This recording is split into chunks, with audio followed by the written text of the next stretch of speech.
What's up, kitty cats? Welcome to Art Stream. We're gonna do some art today. Working on the same art we've been working on forever.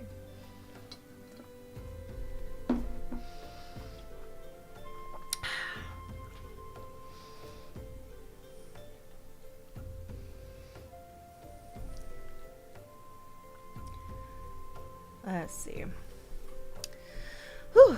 Guys, I just got back from my trainer. I went to the gym.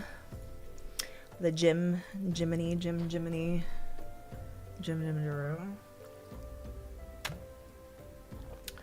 I can't lift my arms above my head. It was pretty rough, but it's good. I'm glad to be back in it. Yeah, we're gonna keep working on Q. I did some sketches yesterday for his like facial expressions. Don't know, they're a little messy. I'll flip the camera. I'm just trying to fix them real quick. Yeah, they're a little messy. Hello. Sorry, I am trying to click on the correct layer. Is that the right layer? I'll show you guys in a second. Yeah.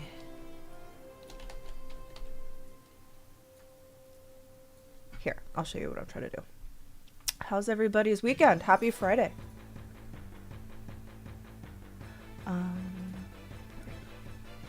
Happy Friday.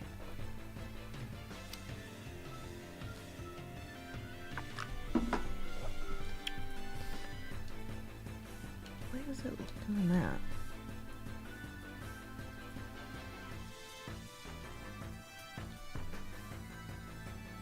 Get a little bit down here. There we go. So I have these expressions. I worked on this yesterday while we were playing D&D.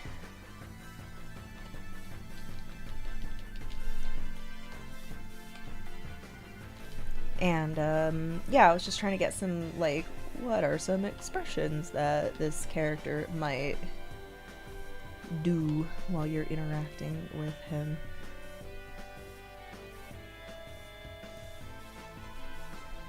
I know! It's okay. When we bring that back, I'll have time to plan, like, a nice long arc. I think I got burnt out a bit, too, because we, like, kind of had to, like, stall a lot because we had players not there for kind of long stretches of time, and that was a bit of a downer for me. Plus, I'm also, like, I got so many games. But, hold on, I need to move. The camera should be, like, here.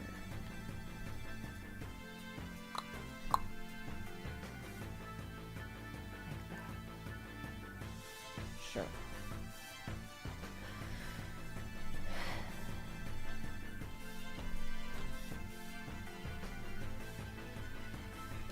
So here, I am making some expressions.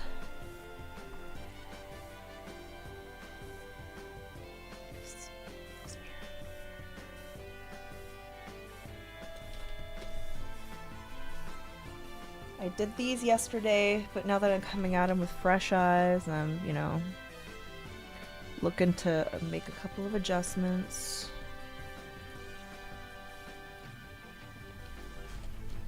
Gotta get it all looking correct. But no, we're gonna bring back the tiefling game once I just have a little, everyone needs a little bit of a break. I know that, like, my sister and the others were also getting a little tired because they have so many games every week. So I have to have, like, just a little time off, regroup.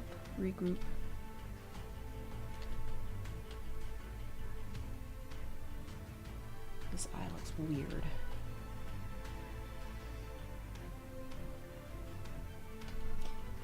This looks weird.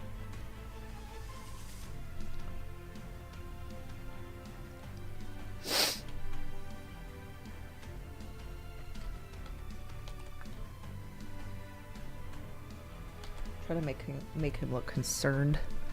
You're very familiar with too many game burnout? Yeah, and I've been running that many games for like a long time.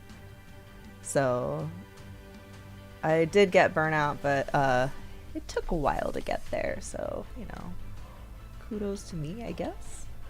I just don't want to let my other games suffer either. We're about to bring the Thursday game to stream, so I need time to prep it. These horns are so wonky. They're not consistent.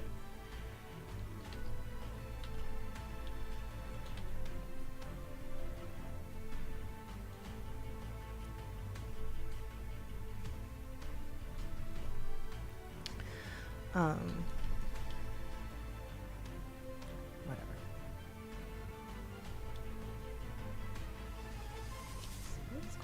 Ah, that's why. Okay.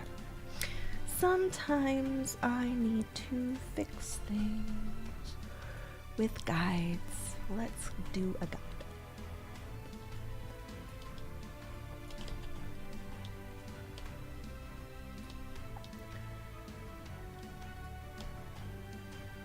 This eye is not high enough.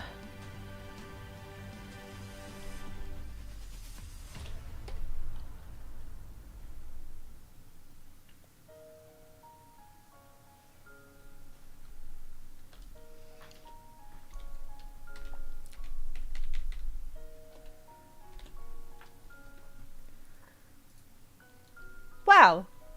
Look at the difference. Here. Look how much better that looks. Amazing. Okay. This eye is still kind of wrong. What's going on? Does he need a better, more, wrong color? More lid? Something like that. Hi, Milestone. Welcome back to art. You know what? I did make this a little too low. Hold on, let's fix this.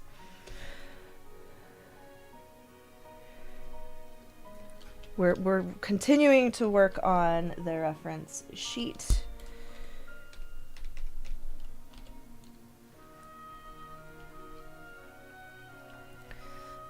I've got some expressions. Let's thicken up the outer line. I did do expressions the other day, but I didn't think they were right. I didn't think they really portray, like, the point of having expressions on a reference sheet, I think, is to just kind of illustrate their personality.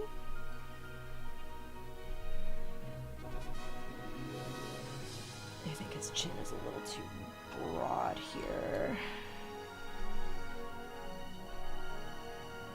Yeah, I think it needs to come in.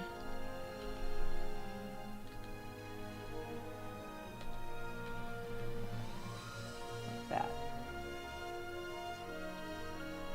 He's got kind of like a pinchy chin. Yeah, I just want to like show the expressions that he might have. Like, this is him pouting.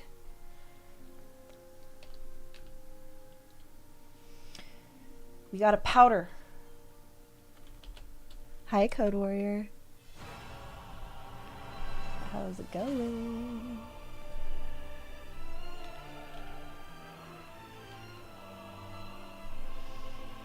I really need to get his horns consistent, meaning I need to decide the exact like length and shape and angle and all that so that it looks correct from all angles. I should do a side view too.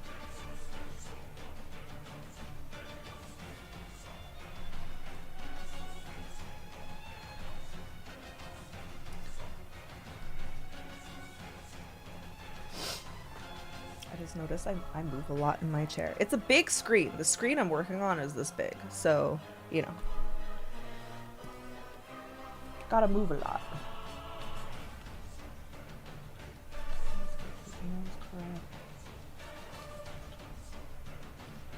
like a kind of a flat nose.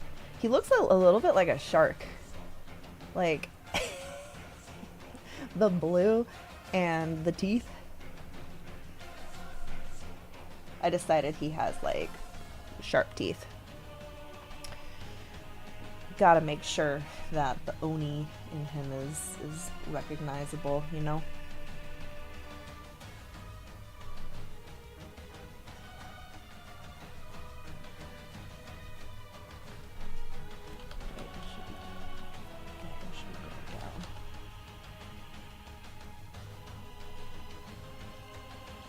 Yeah, it makes sense for an Oni, because the picture of the Oni, they get like really big teeth.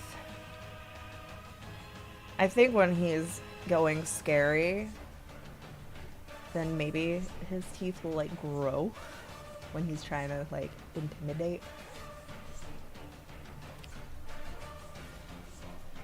Ooh.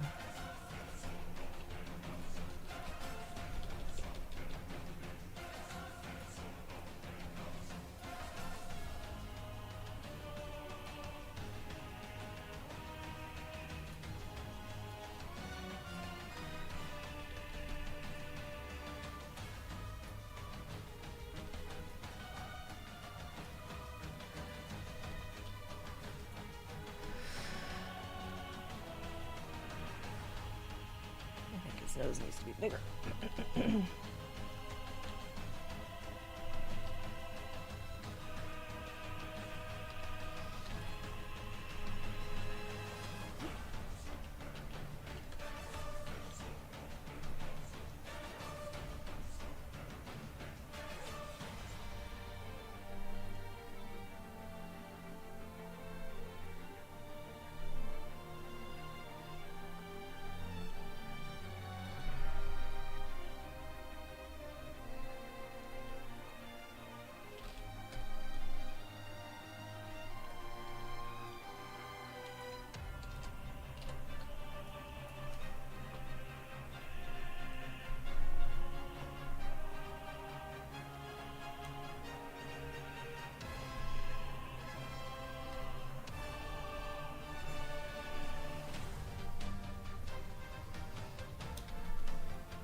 I hate those white little lines that happen after you liquefy. It kind of screws up the lines.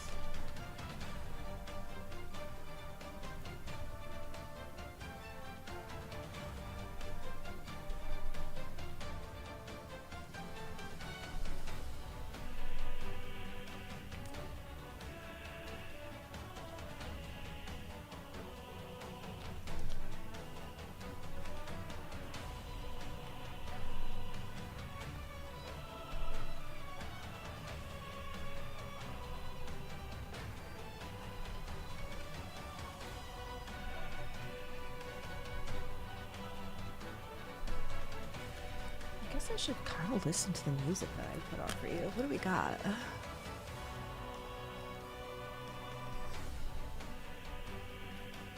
Oops.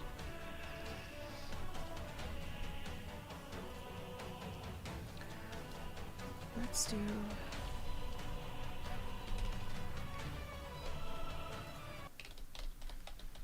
There we go.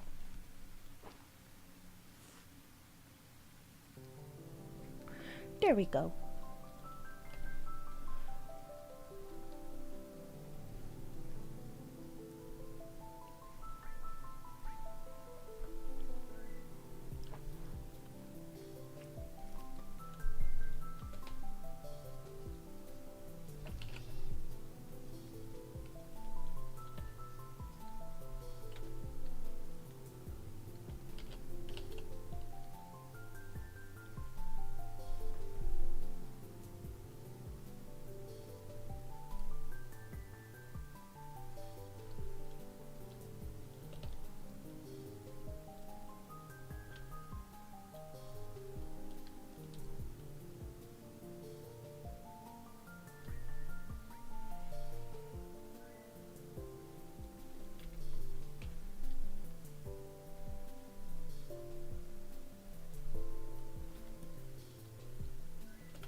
see.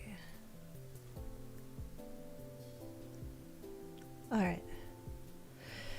Okay. There's something wrong with this eye. It might be too big, or it might be looking in the wrong direction. That looks a little better.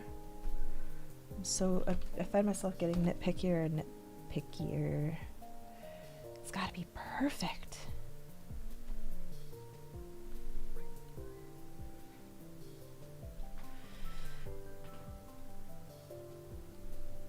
Let's go ahead and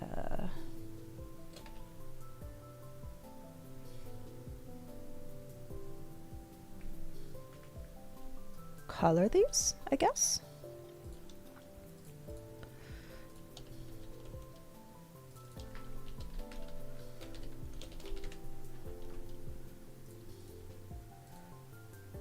Or at least like lay down a flat. We can render later. I don't know if I'm gonna render at all. As a reference sheet, I'm not really sure how detailed.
I am so sore from my workout today.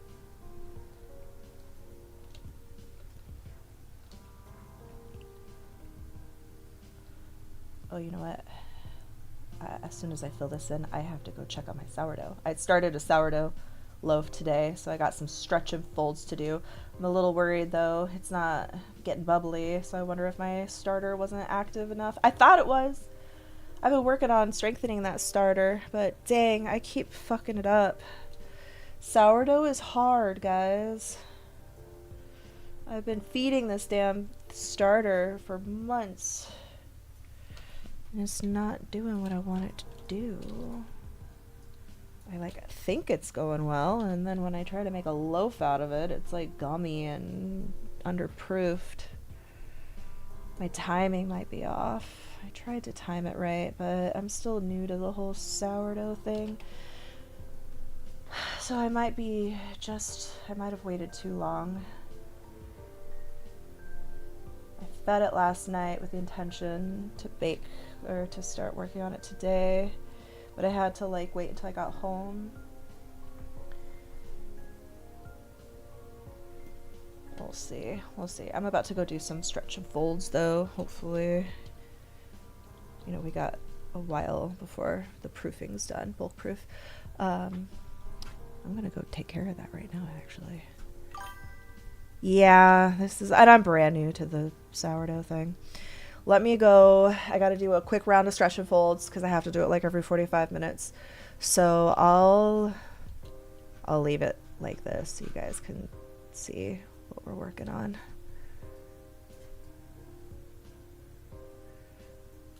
And I'll be right back.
All right, stretch and folds accomplished.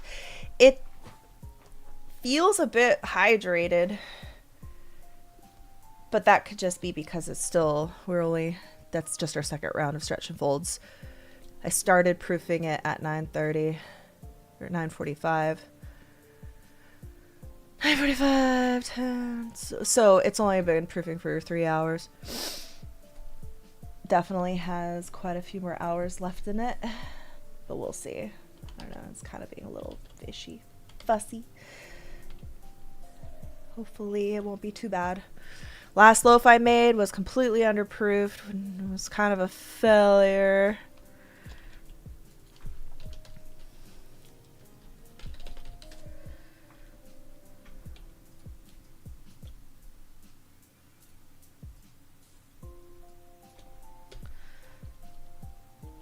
I still think there's something derpy about this expression, and I'm gonna go, it's in the eyes. I'm gonna have to fix this one.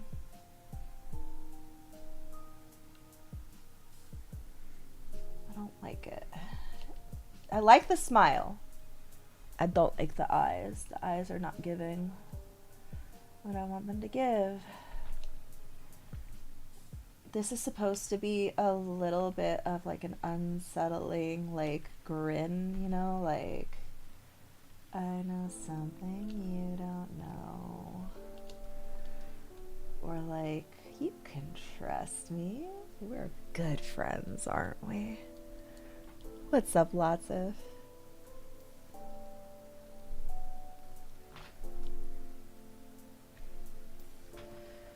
Oh man, my heart is still tired. Today, because I took like a week off for being sick, we did like a full body workout. So didn't like overexert any one area, but was still like, we went pretty heavy. He does not go easy on me.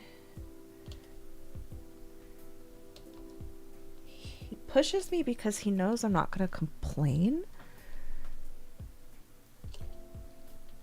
And it ends up exhausting. Oops.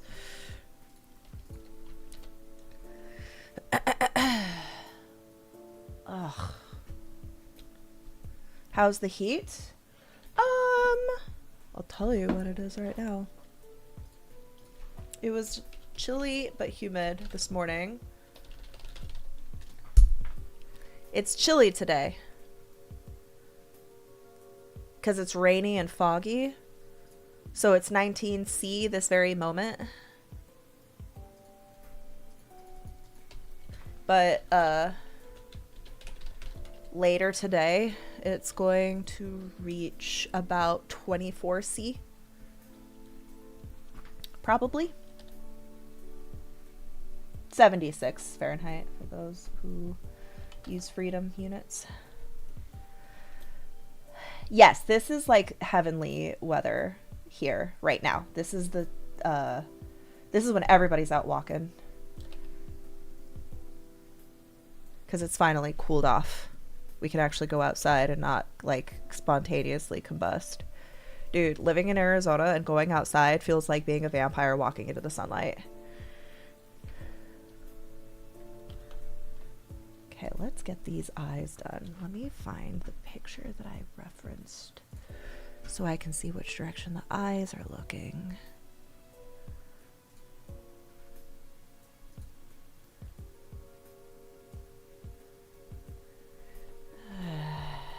Let's see.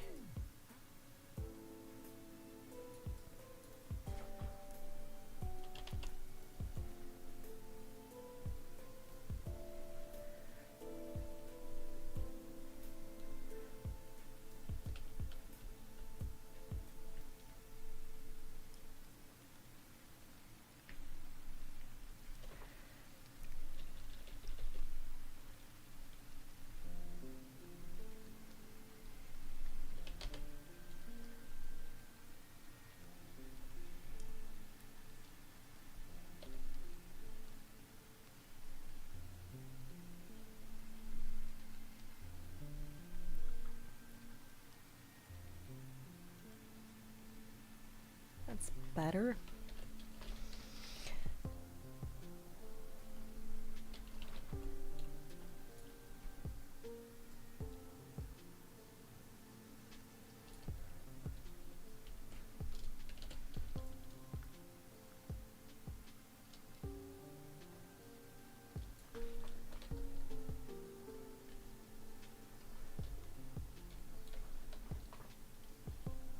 You have a campaign listed? Amazing. What are you going to run? Don't forget to post on your TikTok saying that you have it listed. That's how I got people to find mine.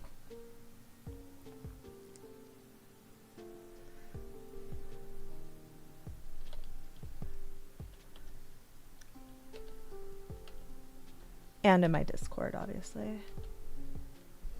Lots. Mines of Fandelver. Threads you have. Okay, cool. Yeah. Post it online. You can't just like let it linger.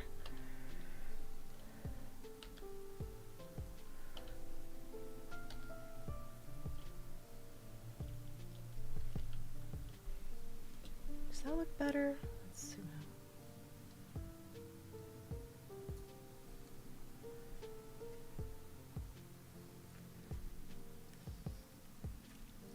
Milestone. Is this a good smile?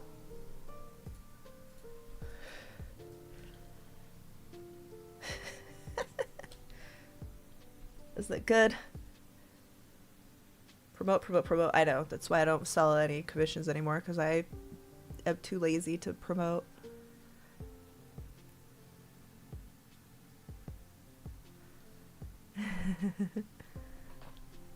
It's a bit strained.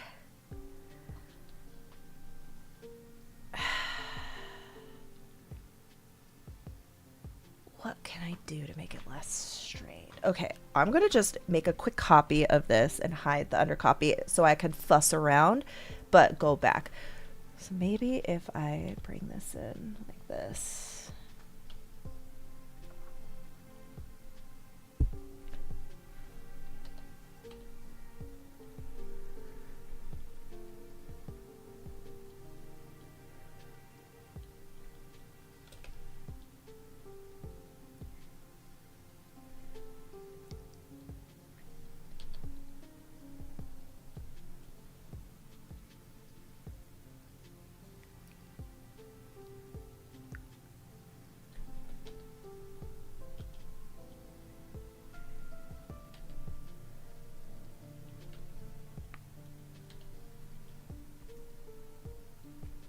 Squinty his eyes up a little bit more.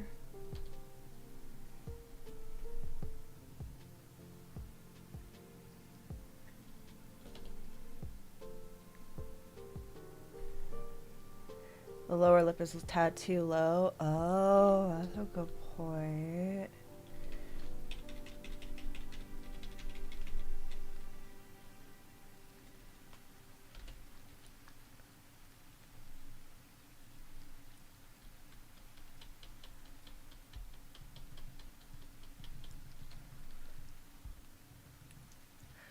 Let's relax his eyebrows a little bit.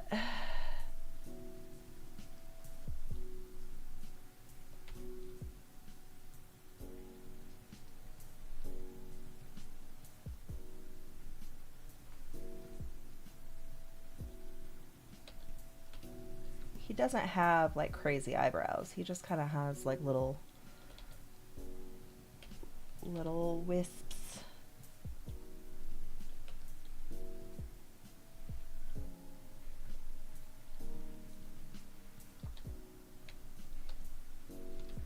And then he has like forehead wrinkles. It's like all scrunchy. He has a scrunchy forehead.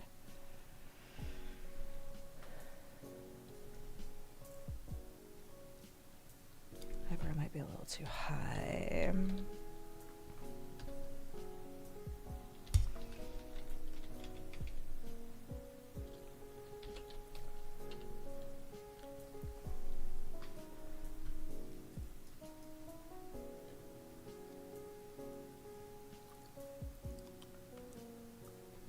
Here, let's A-B it.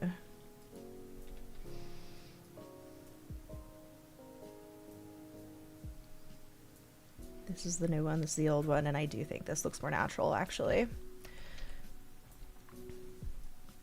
Because doesn't he kind of look like he's gloating a little bit now? Because it's supposed to be a little devious. Like, this is supposed to be... This isn't like a genuine, smile. This is like a, hi. It's really good to see you.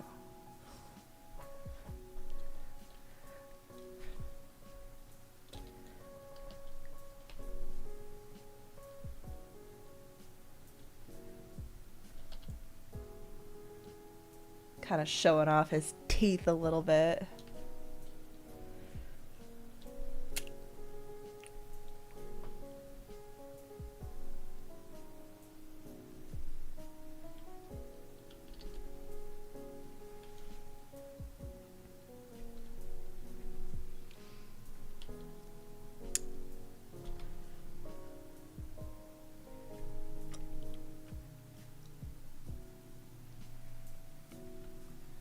I've been trying to figure out how to draw necks better, because I love all the little like lines and protrusions that come out of a neck,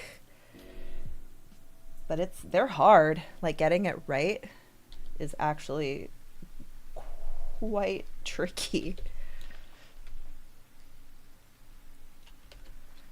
Add a guillotine.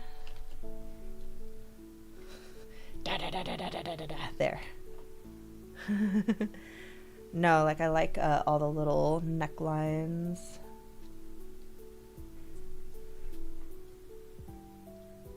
Little Adam's apple kind of stuff. I wonder, actually, the Adam's apple I think goes up.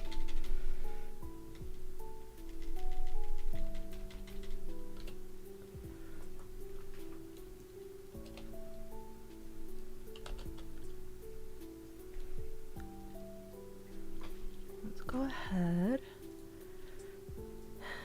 and just shade in.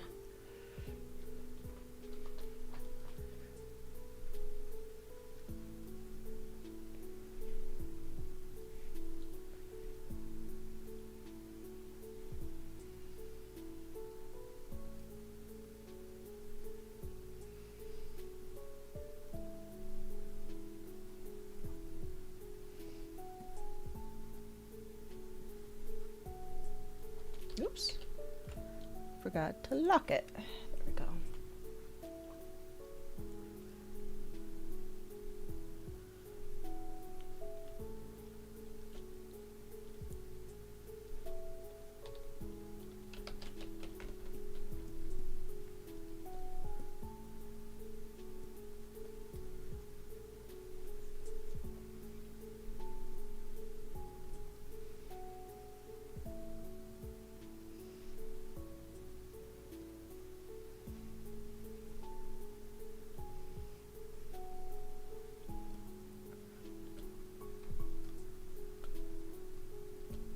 Yeah, there's a lot of neck muscles happening.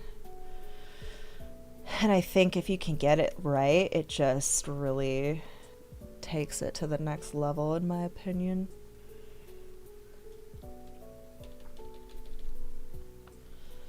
And I think that after fussing around with a bunch of different art styles lately, I'm really leaning into the more like realistic stylized. I don't know what art style, I don't know what you would call this.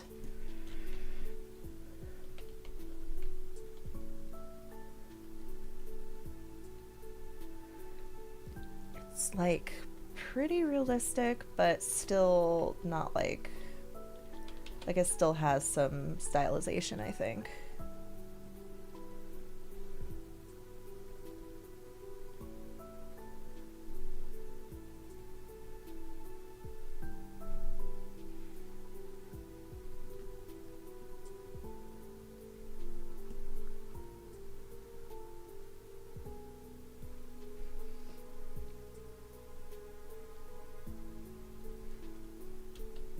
Hi, Tasha. I should do a manga of my campaigns if I had the time, man. If I had the time. That would be fun, wouldn't it? Oh, stop my own art movement. No, I'm not inventing anything. I would never presume to be like so advanced. Yeah. Actually, I had clothes on, not like pajamas and messy hair today because I had to like leave the house. So I was like, you know what? Let's do face cam. I don't look too tired today.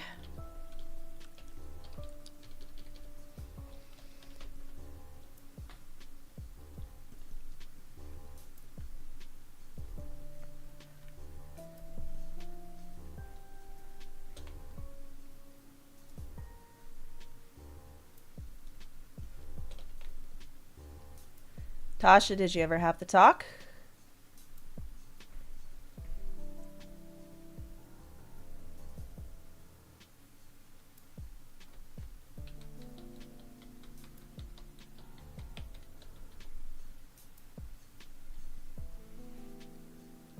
And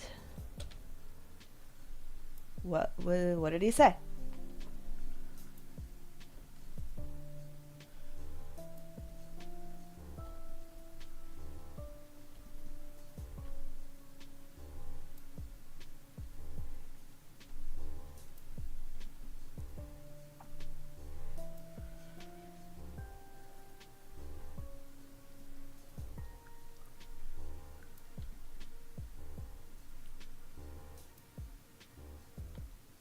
Just arrived at your place like an hour or two ago. Oh, he's over with you right now. Okay. I'll behave.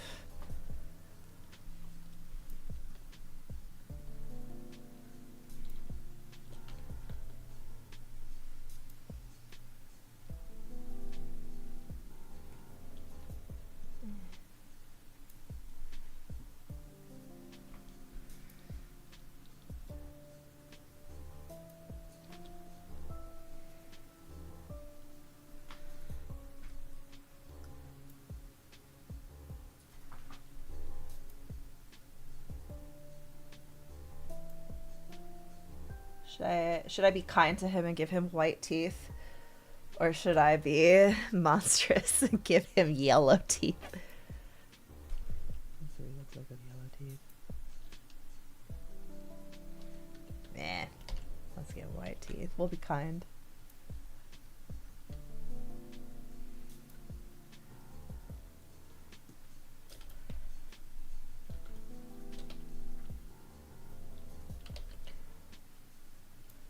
His general color palette of this blue with red, black, and purple and white, whatever, I think it looks so good. It just like it pops.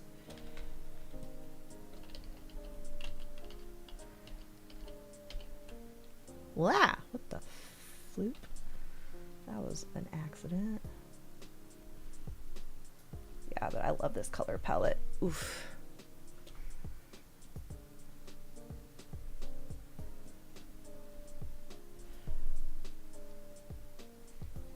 It was kind of an, I don't even know how I figured it out. It was kind of an accident. I mean, I knew he was going to be blue, and then I just built around that.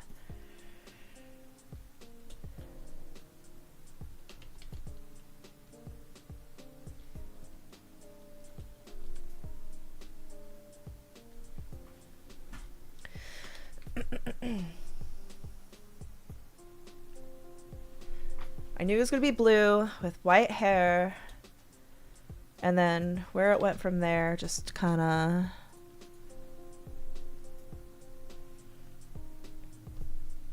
I was thinking like rocker boy. Red tips. Wait, red tips. Oh, the teeth. White, please.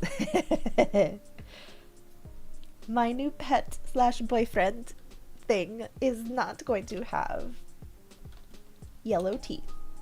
No. Yeah, he's not a vampire. He looks like a certain vampire, but that's just our starting point, you know. I love designing a character that takes inspiration from somewhere, but then letting it like evolve. For instance, Ixal is based on a character and has been for a long time. An actor.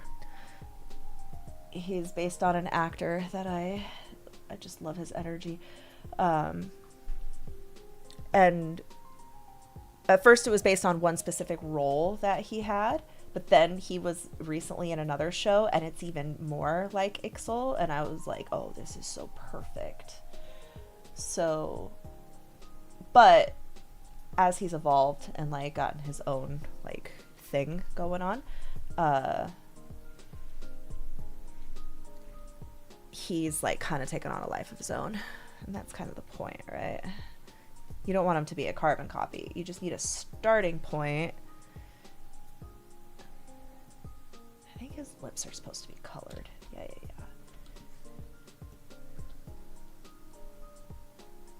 Yeah. That was an accident.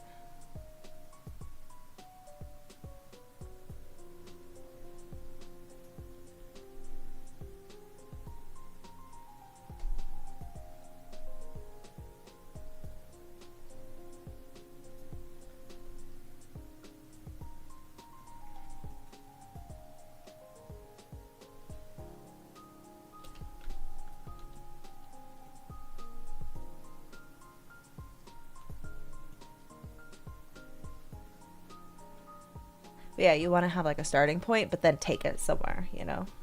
Now let's give him like black earrings. Black stud.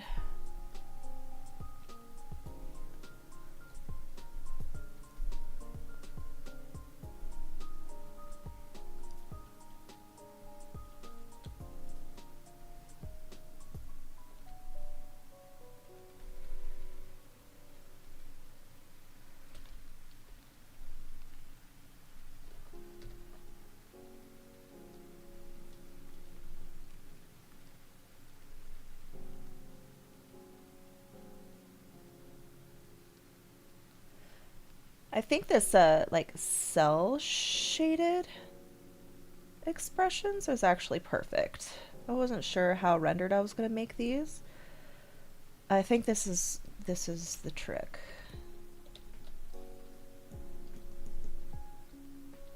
I think we're good here.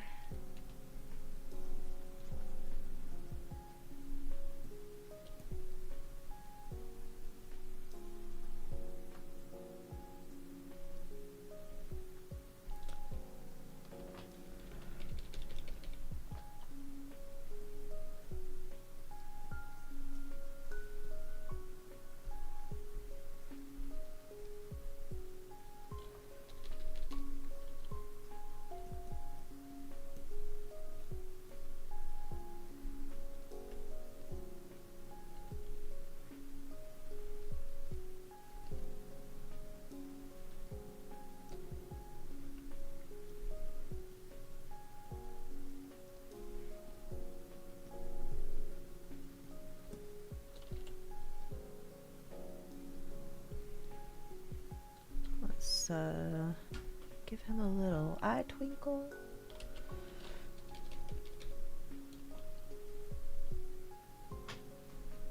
And then let's take a little zoom out. Ah, that looks great.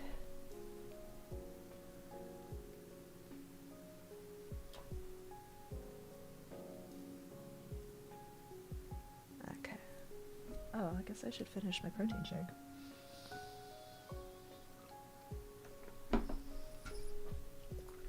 Now, just for a little extra pizzazz, I like doing this to give it some 3D-ness. Just a little. Okay. Beautiful. Beautiful, beautiful, beautiful. That's my cue.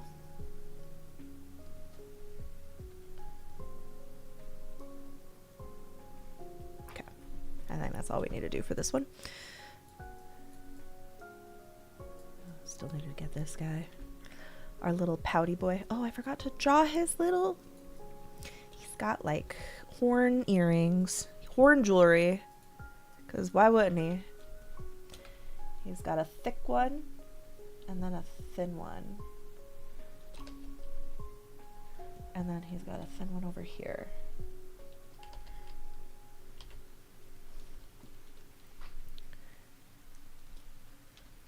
And it's silver. He's a silver jewelry kind of boy.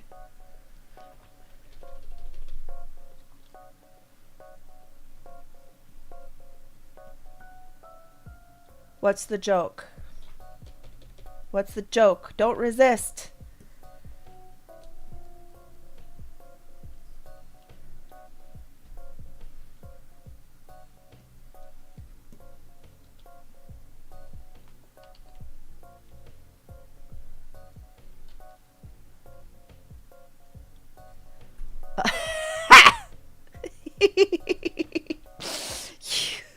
You got... He is a horny boy. He is. Well, we don't know yet, actually. He acts very flirtatious so far to the party, but they've only had, like, a few minutes with him screen time. So, I don't know. His horny behavior could definitely be an act. It could be a defense mechanism. It could be legitimate. He could be a fuckboy, because, like, let's be honest. Doesn't he look like a fuckboy?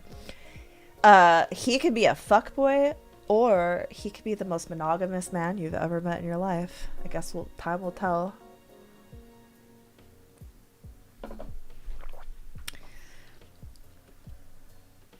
Yeah, he's just friendly.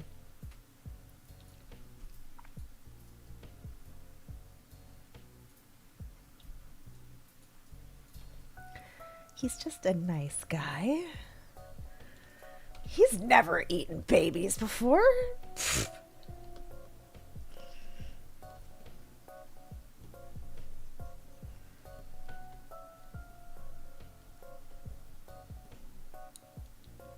That's absurd. Before he was in the closet, dungeon, he was obviously a very nice demon, you know? He was just, you know, hanging out, doing demon stuff. Nothing bad on his rap sheet, not at all.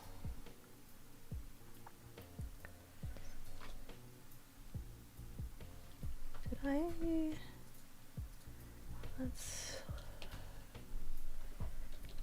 Let's fuck with this.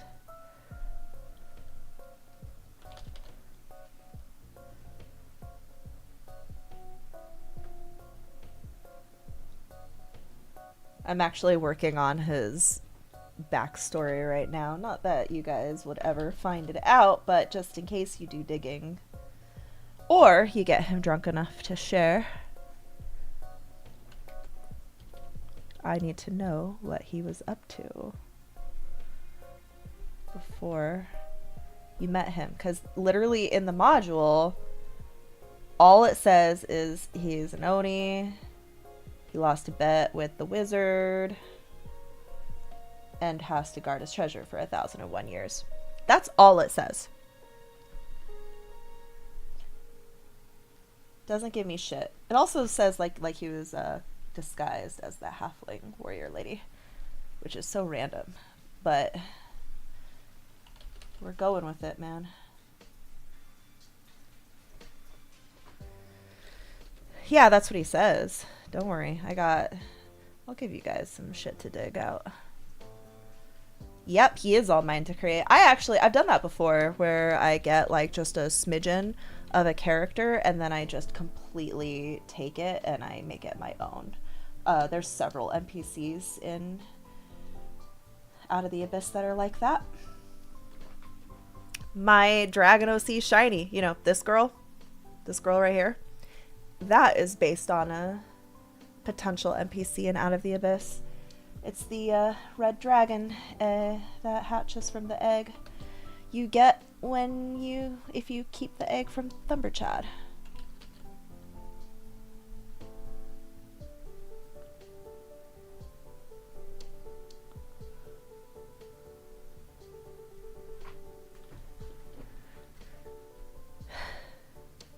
That's hard for you? Do you prefer just like starting from your own like scratch?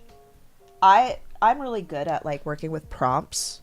So like taking something that's already started and then building it out. I think it's a fun exercise. Like I really enjoy doing it. Like I could make stuff on my own. It's not too much of a problem for me. But I just think it's more fun when I'm given a starting point and then I just go for it.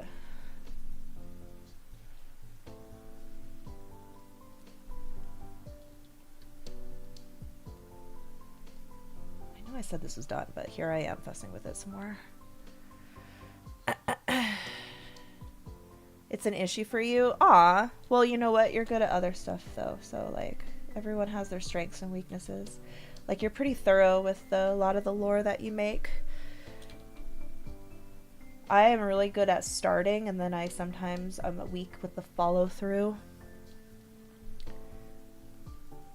Okay, I'm just gonna leave him. I think he's good. I think he's good. Look at him. Okay, let's work on this guy. Look at those little white pieces. I don't like that. Ooh, I guess I could just do a quick fix. There we go.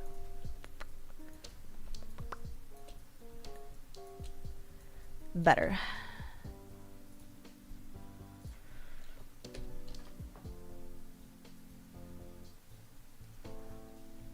Should also do like a side view of his face.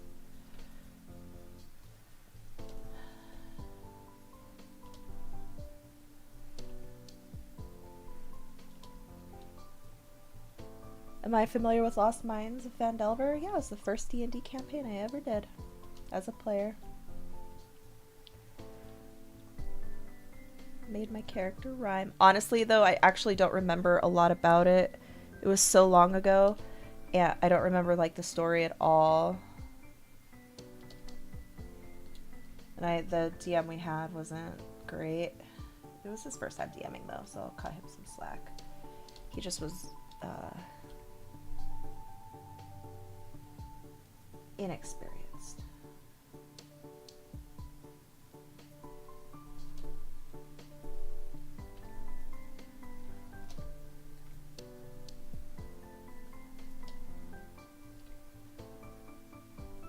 And a little flaky too. Like our sessions would be like once a month or two. Cause he like just, I don't know, he'd be like, I didn't prep this week, so we're not playing. I'd be like, oh, okay.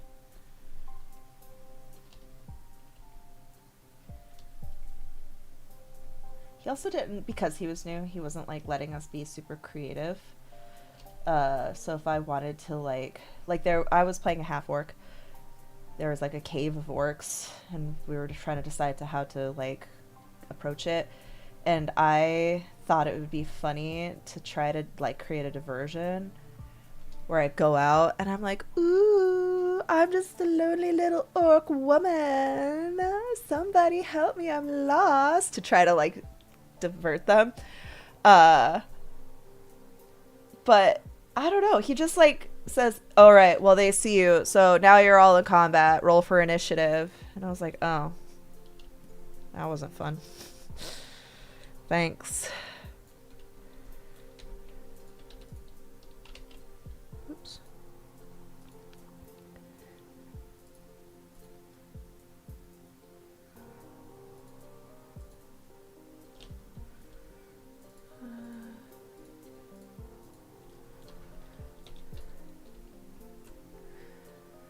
This one expands on her. Cragmaw is her ancestral. You found a wonderful arc for Agatha the Banshee. Adds a bit more to it, which is cool. This one expands on her. Cragmaw is her ancestral home. Treading under it is how to release her from death. Ooh. Same for you in that story, new DM, but our time was giving her a chance to get some experience. So now that I have more experience, I think I could have fun with a new DM more because I understand how things work and I understand what it's like being inexperienced. So I'm okay with that. It was not that fun when it was my first time playing. I felt like all my ideas were constantly getting like shot down. And I kind of felt like I was being picked on a lot. And I didn't like it.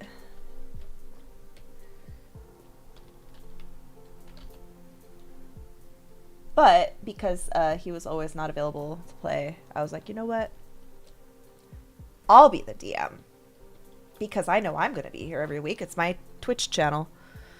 So I took over. And I have been the DM ever since. To the point where I think I'm a better DM than I am a player, honestly. Although, I gotta say, yesterday's session that you ran for us, Milestone, that felt like some of my best times as Alice.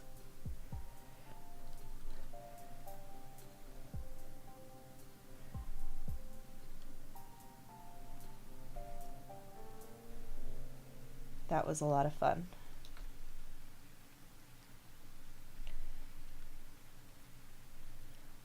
I liked playing scared Alice. Yeah, it was emotional. She doesn't. Look, Alice believes that she's evil. And she might be, like, clearly there's something wrong with her. And she's aware of that, and she's very scared of it. She is a scared little girl. She's super macabre looking, but that is not her choice.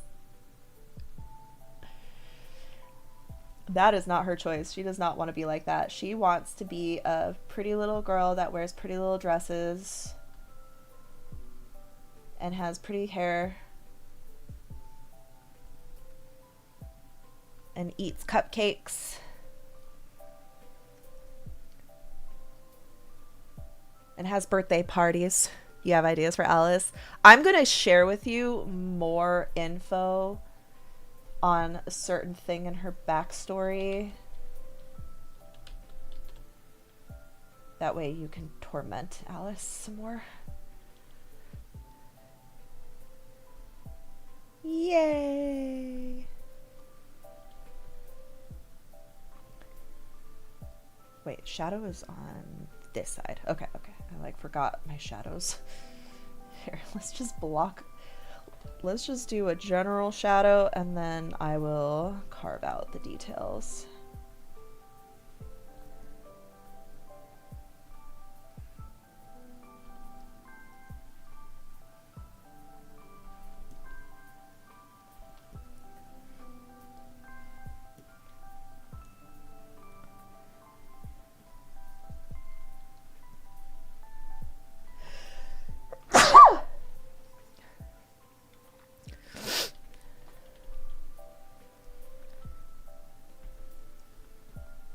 I also think we need to fill out more of like what she and Benjamin were up to. So that we can reference it.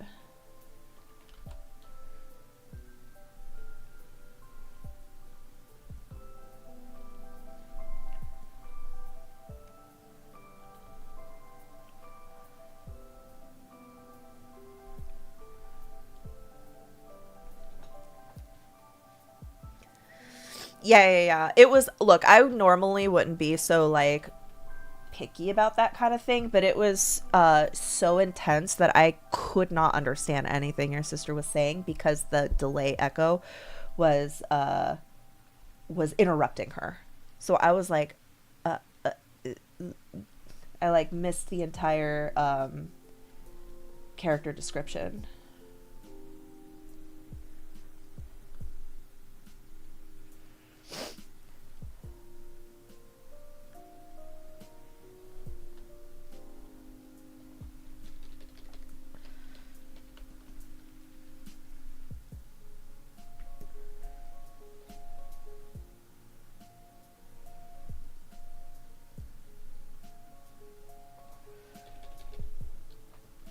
And I also know when you stream, if you have bad audio, people will leave your stream.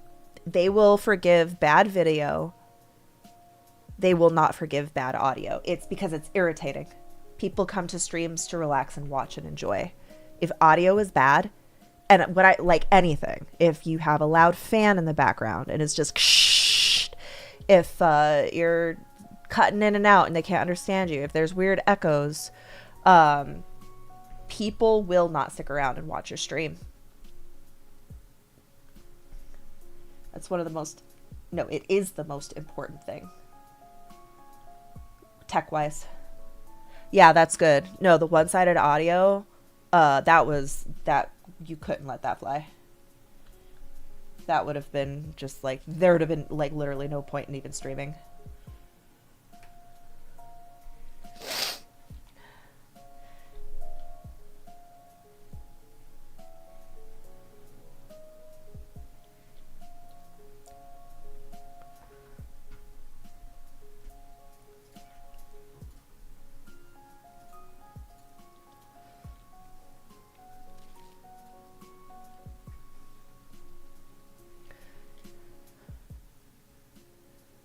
Right, and that's why, you know, it's good to have good music, and it should be balanced with your speaking. I spent like a lot of money on this microphone for a reason.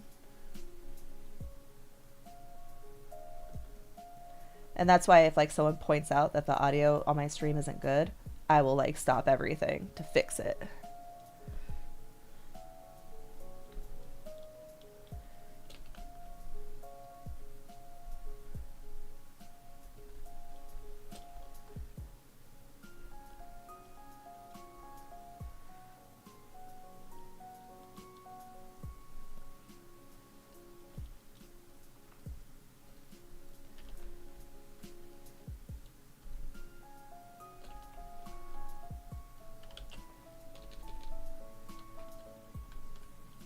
And that's why when Tarzan was like, I don't like noise gate on Discord, I was like, too bad.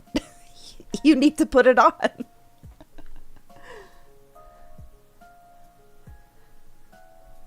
If we're streaming this, we're not streaming shit. We're streaming good.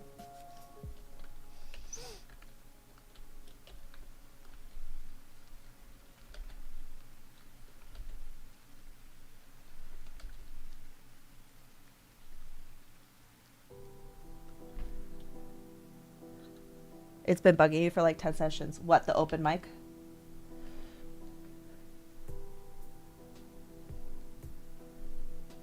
I think I'm gonna have to, before we stream our game, I'm gonna do like a little stream checklist for you guys. It'd be like, look friends. If we're doing this, if we're streaming this, I have expectations, right? The whole reason I didn't stream our game to begin with was because I didn't want to put those expectations on you guys. Because I expect a lot.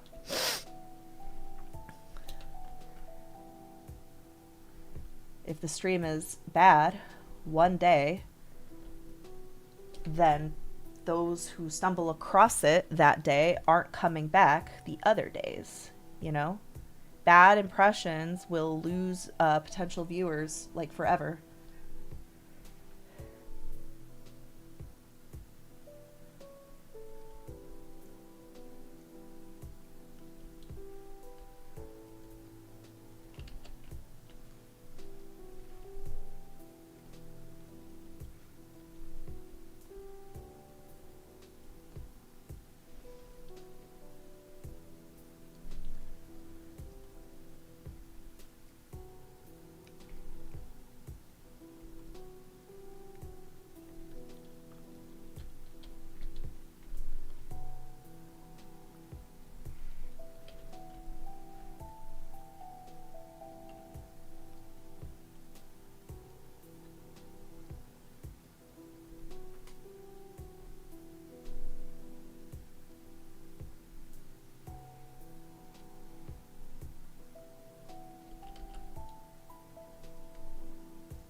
this little attitude.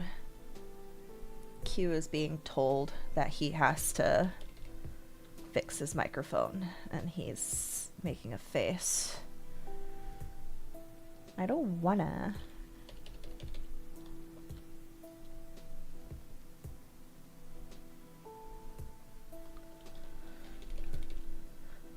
What do you mean?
I love how much jewelry he wears.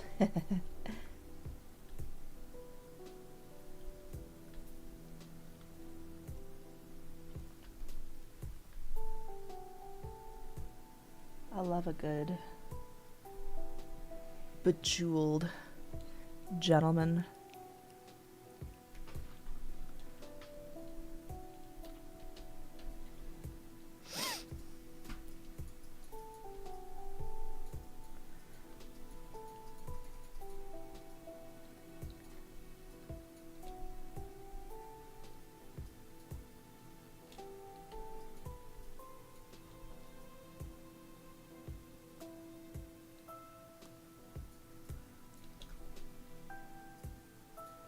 Alright, let's just finish this up. This one doesn't look great, but I don't have the energy to keep finessing it.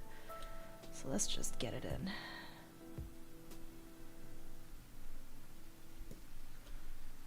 Just a kind of disappointed looking Q.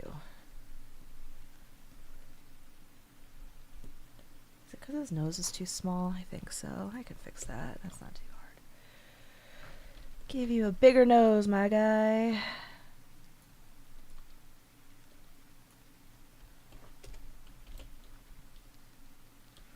Nose better.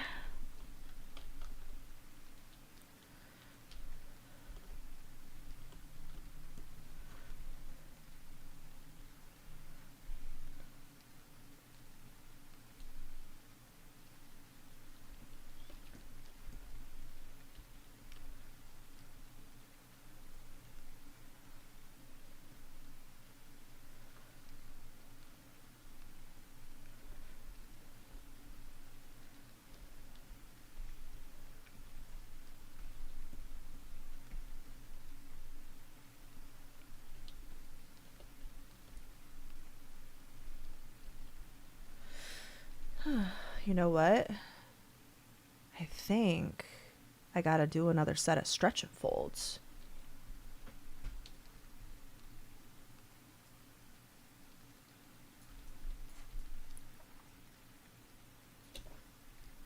Let's go do that. I'll be right back.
All right. I felt bubbles in it, but it still isn't like rising. I'm just getting it nice and stretchy. It feels very hydrated, like it feels sticky, but I think that's just because I gotta keep stretching it. So I set my timer. Gotta do several more rounds. We'll see.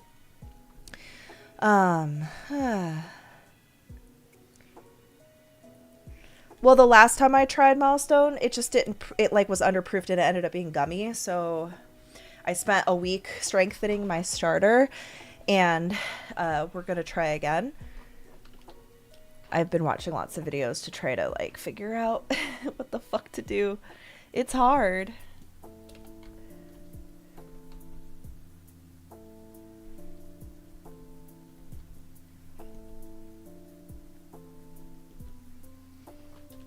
I want to get it down because I think that sourdough loaves is actually like a really nice gift to give to people. And I would love that to be my repertoire. Like, oh, I gotta get someone a gift. I'll make them a loaf. I mentioned to my trainer that I was working on a loaf today, and his eyes lit up. He said, if you get it down, I will buy sourdough loaves off you. Sourdough is my favorite bread. And I was like, I'll just bring you some. Just give me a bag of flour once in a while.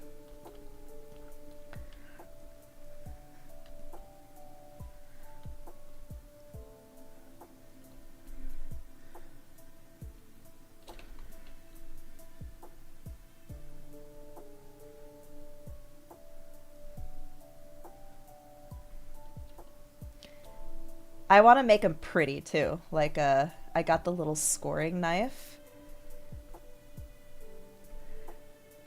I want to make them look all pretty and shit.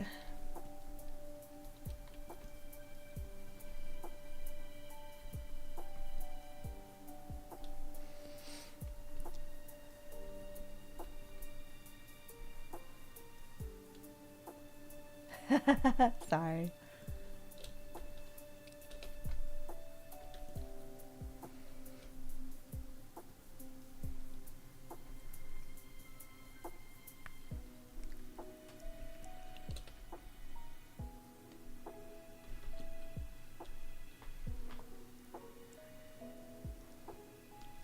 Yeah, I mean, I've been watching a ton of like tutorials and videos and how to do your starter, what it should look like, all that stuff. So we'll see. We'll see. We'll see.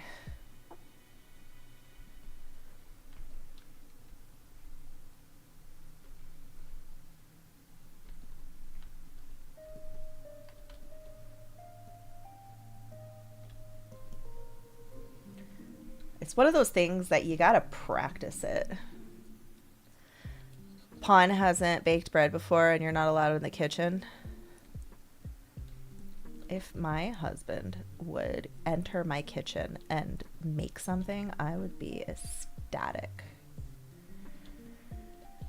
But he is addicted to ordering junk food. That man will order scrambled eggs to be delivered before he would ever just go in the kitchen and make himself some eggs.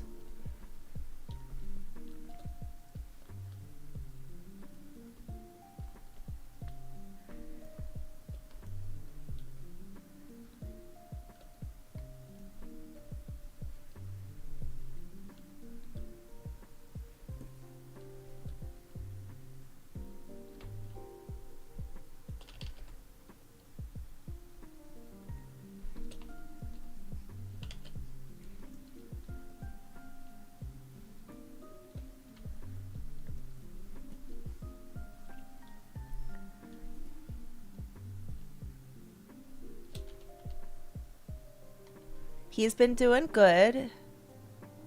Tired. Works from home now, though.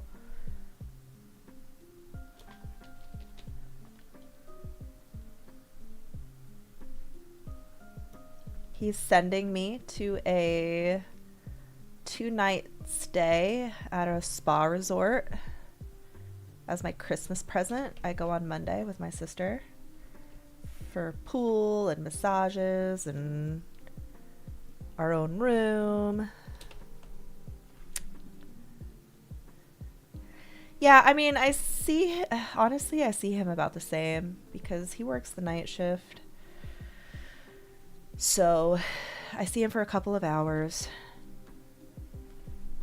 and then he has to go in and work and then I go into sleep and then he's asleep for most of the day. So like he's sleeping right now. He won't be awake for a couple more hours. What's up, Claymore? 5 minutes ago, you found something diabolical. Granted, it's AI, so you expect it to be expected, but I know I understand your stance on AI with it making up specs. Yeah, dude. It just makes shit up on the fly. It doesn't say, I'm not sure. It will invent facts, which is really bad. Know what I do with the Google searches? I do my Google search, and then I type -AI, and then it doesn't give you the little AI overview with bullshit fake information that takes a bottle of water to generate. Highly recommend. I fucking hate AI so much. The more I hear about shit happening because of AI, just the more that goes on, the more I hate it. I just wish it would stop existing already. Fucking ugh. I know it's not going to stop existing. It's like got some permanent damage, but I'm glad that more and more people are wising up to how bullshit it is and how it's just thrashing our economy, our environment.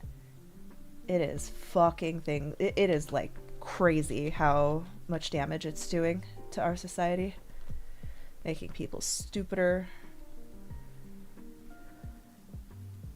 I know, I know the bubble bursting is going to hurt everybody. It's going to really suck, but the sooner it bursts, the less painful it will be.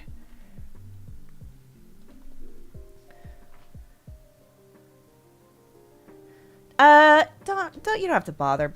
I don't really want to see it. I believe you. The images are trash. I hate it.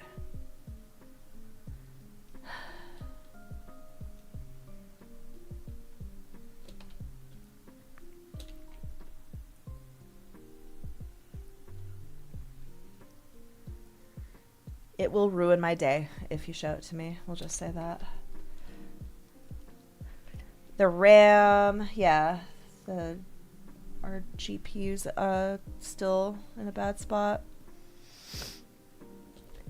It's just fucking everything, dude. They're so greedy. The AI, like, tech CEOs, the ones who are creating and pushing all this shit, are the greediest, most selfish pieces of shit. They actually don't care that they are like wrecking our economy, because they just want to get as much money as they can out of it while they can, and then they'll dip. Like, isn't the OpenAI CEO already like selling all of his Nvidia stock? Yeah, we can't even like buy computers anymore. And it's not just computers. Like, RAM goes in your phone. RAM goes in your smart appliances. So the best thing we can do is just refuse to use AI so that they're wasting their money. Don't use it if in every way you can avoid it. Like, when I do a Google search, I do the -AI. If there's a don't use AI option on a platform, I use it. If the platform is pushing AI, I don't use it. Like, I do not post on Instagram or Twitter anymore because of their pushing AI and stealing for AI. You just have to like, and then you just have to spread, like, make your friends and family aware. Like, you have to encourage them. And I know that my family probably thinks I'm annoying already, but like recently, my dad, who doesn't reach out often, he sent me an AI picture of like a cowgirl and was like, wow, she's so beautiful. She looks familiar. I think he was trying to suggest she looked like me, which I didn't think so at all. That was just him saying that. And then I was like, that's AI, Dad. Oh, really? I couldn't tell. It's so striking. I was like, yeah, that's just an AI picture, Dad. AI sucks. Oh, and then he just kind of like backed out of the conversation because he could tell that I was not amused. Whenever my mom brings up using the AI features of Photoshop for her, like, she does photo editing for like house pictures, I always like get on her. I'm like, Mom, you need to not use this. Yeah, it's not helpful. It's teaching and it's training your brain to be super lazy. It's taking a bunch of like lecture. Like, there's a bajillion reasons not to do it. Like, I just need you to stop. She goes, but how am I going to do this one thing? I said, how did people do it 5 years ago? They did it just fine before. You don't need AI to do it, Mom. She's a little annoyed that I was rating on her parade, but I just told her that it's just what it's doing is so hurtful, and she, like, her daughter is an artist who is negatively impacted by this. If she cares about anything, I know she's not a big, like, I don't think she even believes in climate change because she's a fucking conservative Mormon mom. But, like, if you at least care for me and respect me, you would not use something that plagiarizes my work and negatively affects me by taking jobs away from me, taking gigs away from me, increases our fucking power costs. They're trying to build a data center, like, close to me. So my electricity is going to go up.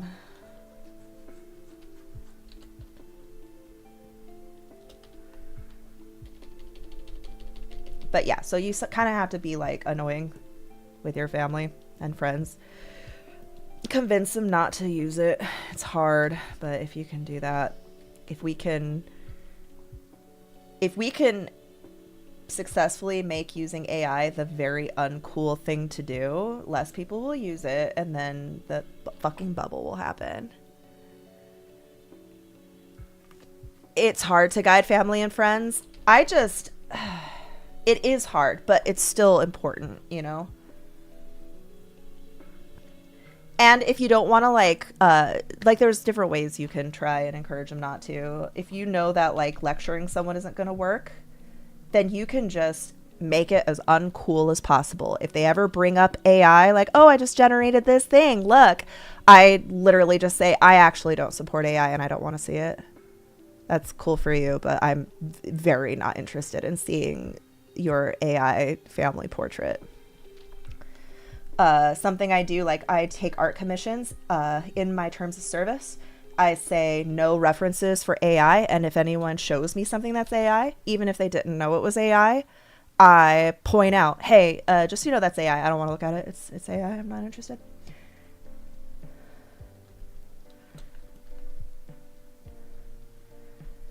And eventually, so the people who like don't care if something's AI or not AI, they'll start to learn, oh, it's kind of loser behavior to pull up AI, you know?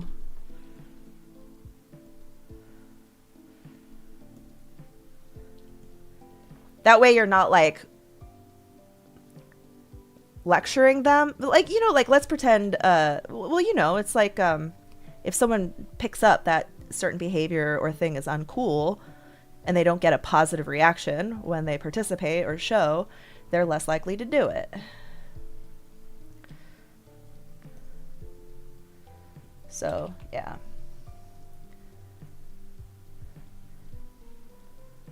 And I know my mom has come around because after like explaining to her all the harm it does and what it's doing and how it negatively impacts her personally in ways that she didn't realize, she like agreed with me. I don't know if she's still doing it and just not telling me, but I would rather that. Like, hey, good. At least if you're gonna do it, no, you should feel shame.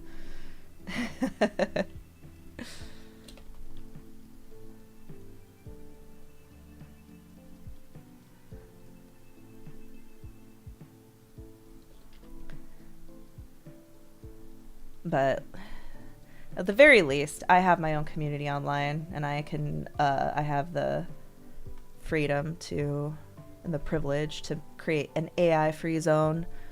AI is not allowed in my Discord server. Whenever someone posts something that's AI, even if they think they're just being harmless, I just say, hey, just a quick reminder, no AI in this channel, thank you, and then I delete their post, and they go, oh, whoops, sorry. I go, it's fine, just don't post it here, please, thank you.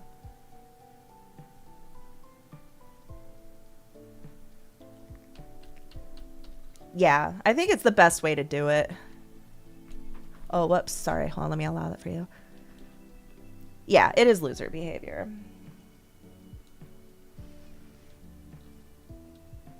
I think this is my favorite expression, by the way.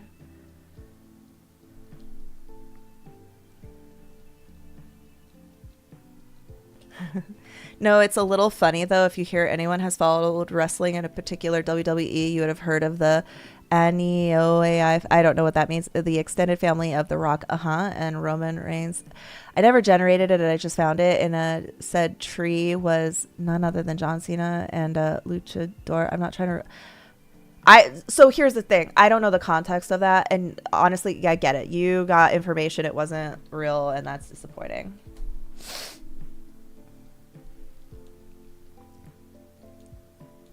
I know, he's like giving like a This is the look he gives you when you shove him up against the wall because he has been behaving badly and you're like threatening him like like you're gonna tell me this, and then he backs up and he's like that hurt almost.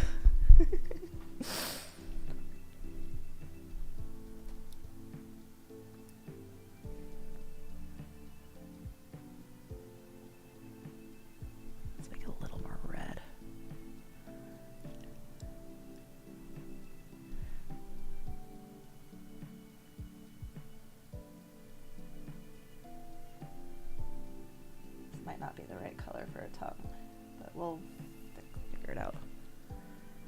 Yeah, Blue Boy does have the dude. Wait, Jem, have you seen the full body yet? I can zoom out here in a second.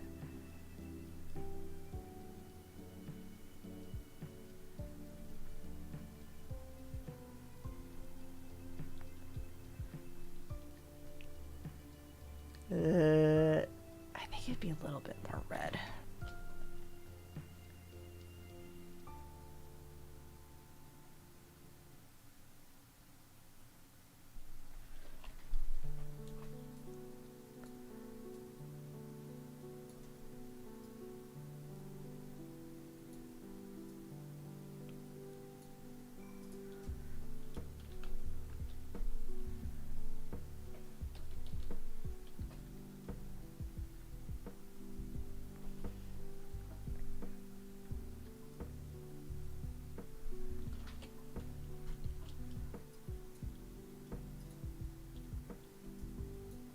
Check this boy out.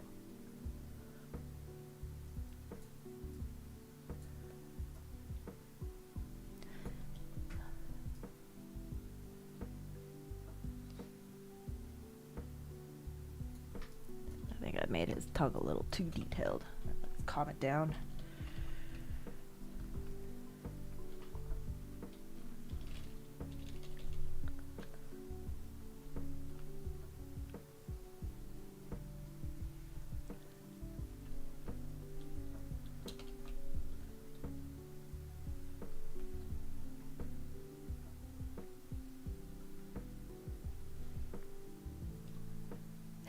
Yeah. I haven't designed his jacket yet.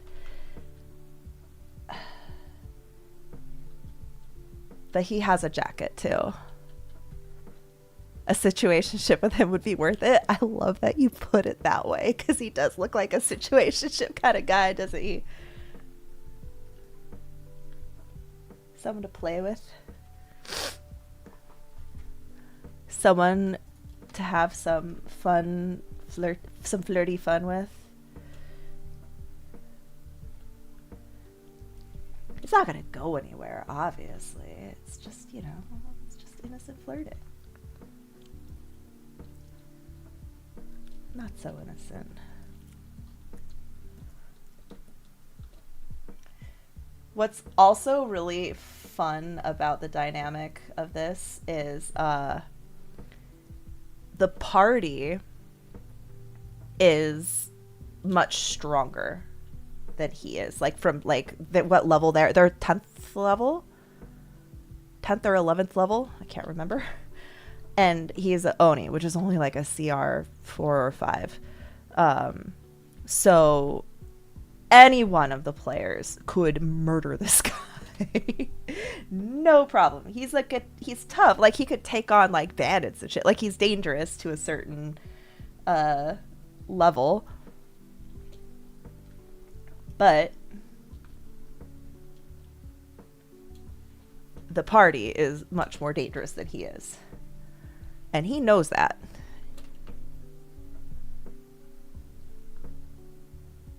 He is well aware after the ass kicking you guys gave him when you guys met that you could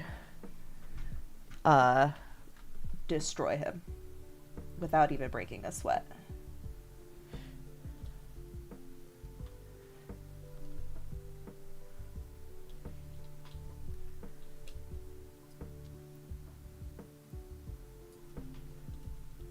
It's not dark enough.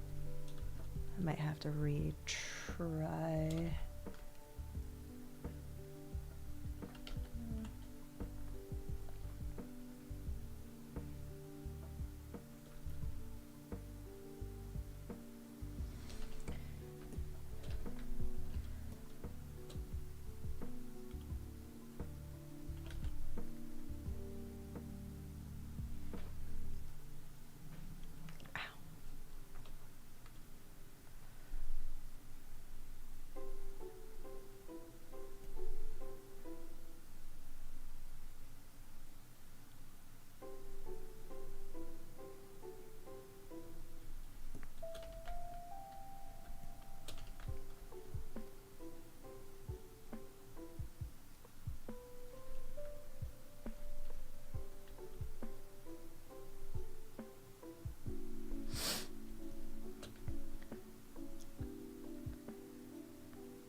I forgot to put his necklace. The necklace is kind of hard to do.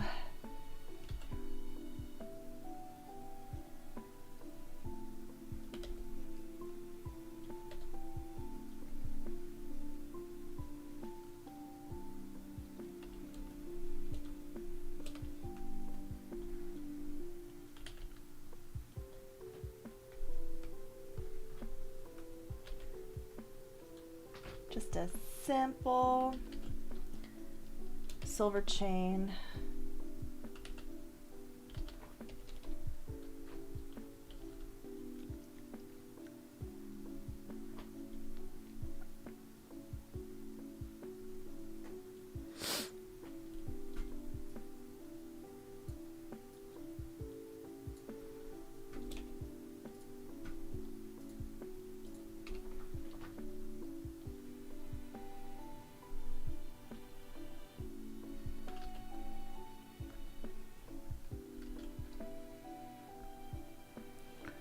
Oh, truncate a horn and put a cap on it.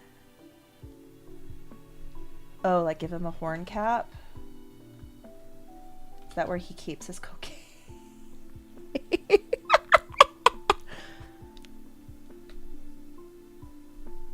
That's an idea. Maybe. That's where he keeps his drugs.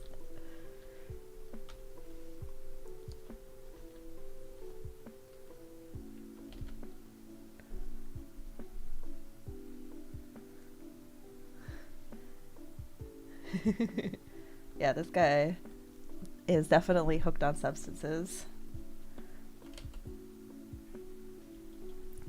That is without a shadow of a doubt. Let's see.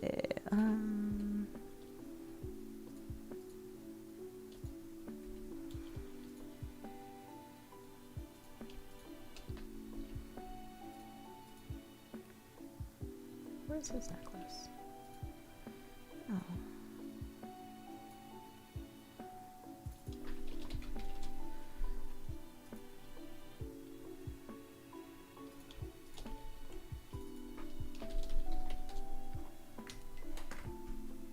I'm just organizing my layers real fast.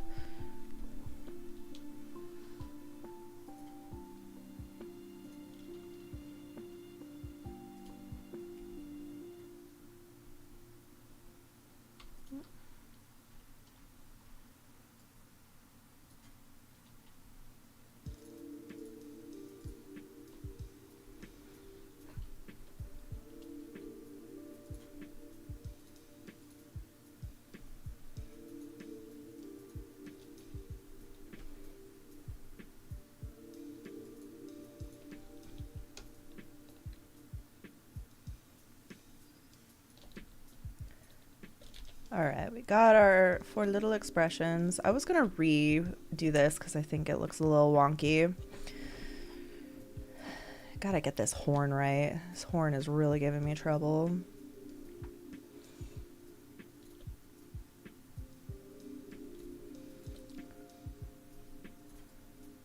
So I'll just stick that right there.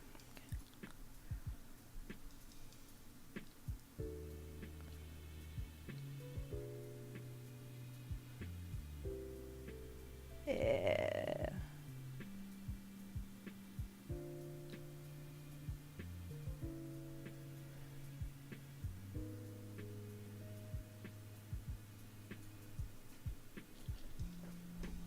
Let's see, how long do I have to 17 minutes till my next stretch and fold. Not bad, not bad.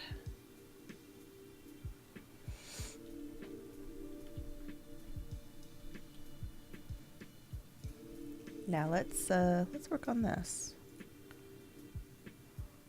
What's all this?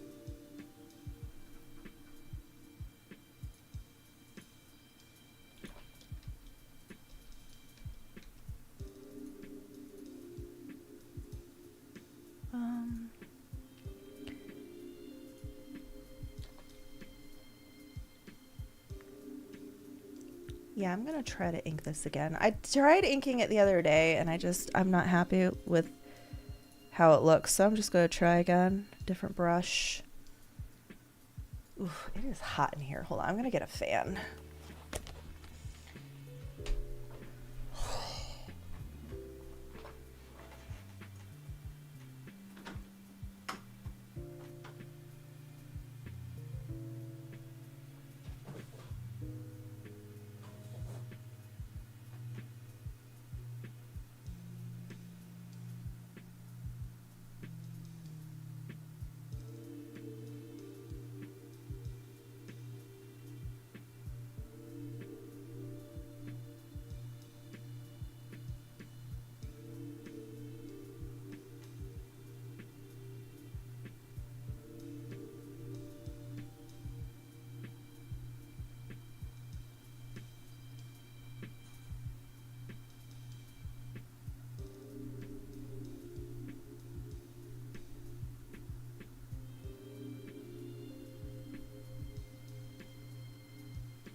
Hopefully this isn't too loud. It's a bit loud. Move it over here. Is this, how bad is the fan?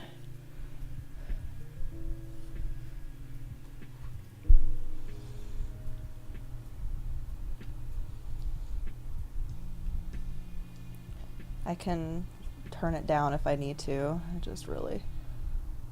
No, I need you to be serious. Remember what we talked about? Audio? How important audio is? Do you hear it? That's my question. Not, is it tolerable? It's very slight hum. Let me turn it down.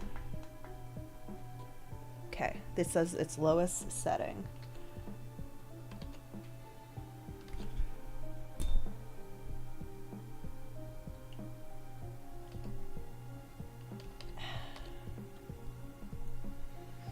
Barely notice it. Okay, just making sure.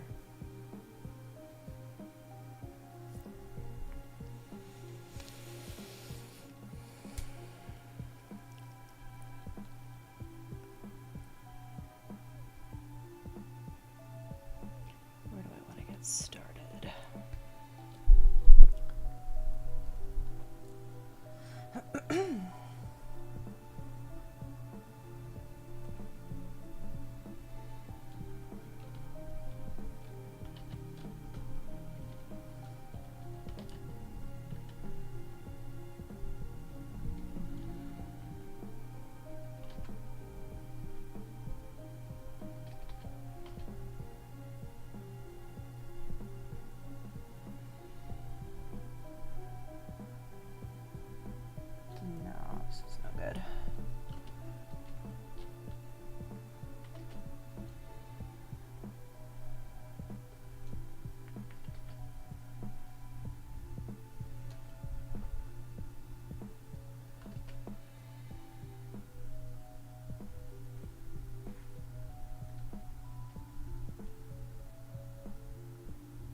What the AI that isn't designed to generate stuff, for example, whatever coding they use in sports games?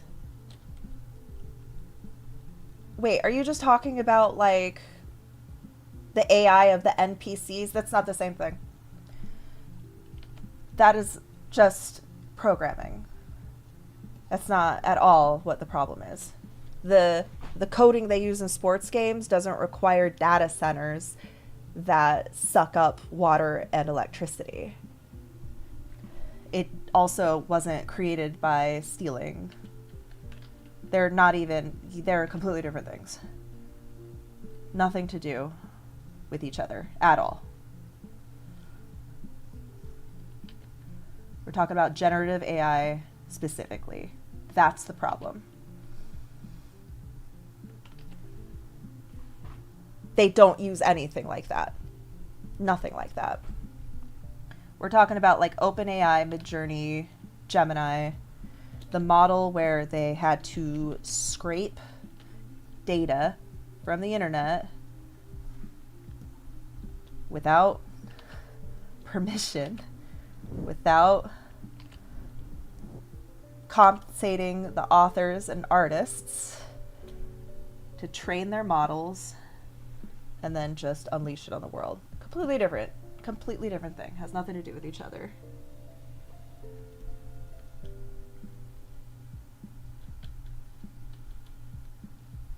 Well, I'm not so generating games with generative AI is a problem, but that's not what we're talking about. Like, he's asking if things like you know how an NPC's behavior, like an enemy, they call it the AI, right? Like the enemy's AI, meaning its behavior, like the way they coded it to behave and react to the player.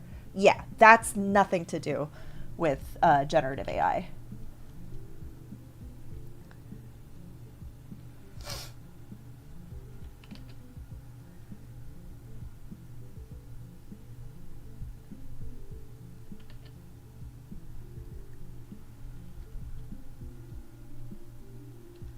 Well, it's not even that the NPCs are learning. It's just they are, like, think of a game like Halo, old game.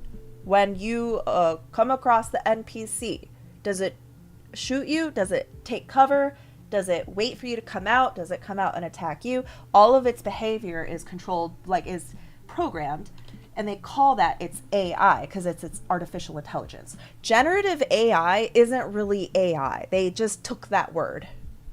Because it's not artificial intelligence. It's not thinking anything. It's just compiling information that it scraped using an algorithm. It's a very complex algorithm, obviously. It takes a ton of power.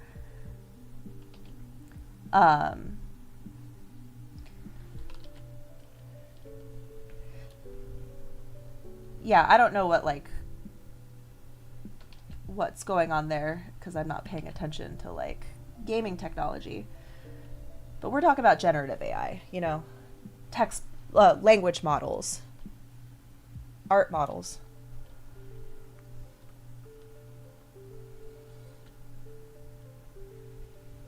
Right.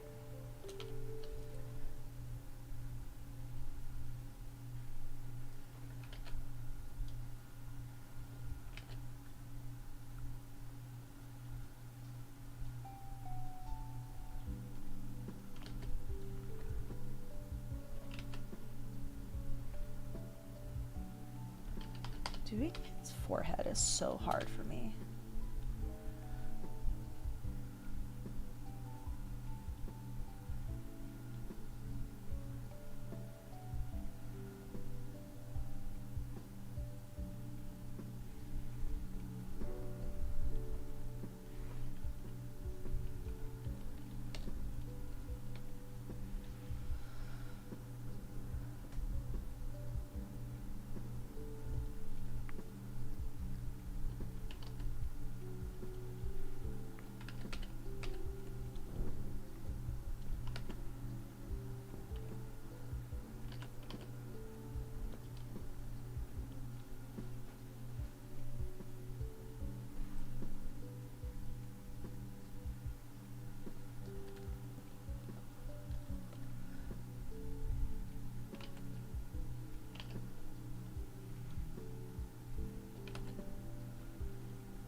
You're not trying to debate the point of AI, but from your experience, the AI in games I mentioned, AI has definitely gotten more, for lack of a better word, harder, more clearer. Well, okay, but Claymore, you're talking about a different thing. What the characters are doing in the video game is not being powered by OpenAI. It's not ChatGPT doing it. It's not Midjourney doing it. It's just the algorithm that the game developers created and programmed. So what your opinion is of all of that is literally nothing to do with the conversation about generative AI, because it's not generative AI. You're talking about something completely different.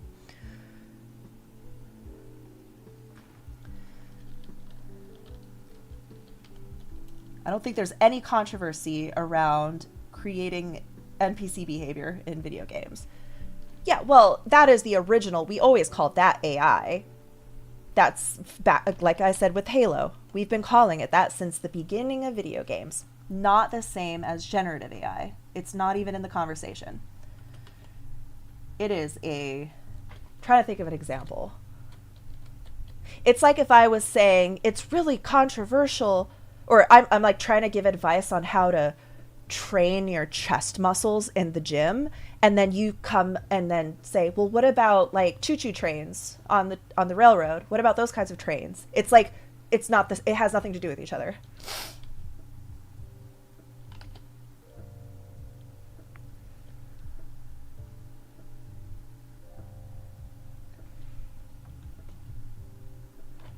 Just because they both use the acronym AI doesn't mean they're related. Oh, hydrate. Oh, dang it. I just have one drop left of protein shake. I got stretch and folds in 5 minutes.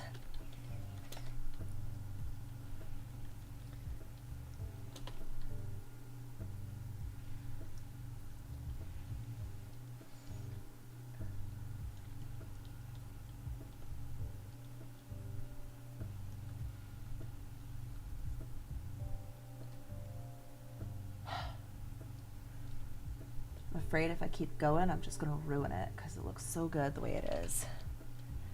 So far, the start of the new year has been awesome. I got to see my trainer today, got my ass kicked. He told me I looked leaner in the face, and I was like, yay!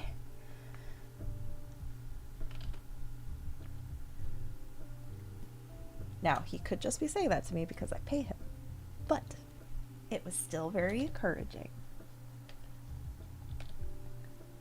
I mean, to be fair, I have lost 20 pounds since November. So, if I wasn't looking lean in the face, that'd be kind of crazy. That's nothing to sneeze at.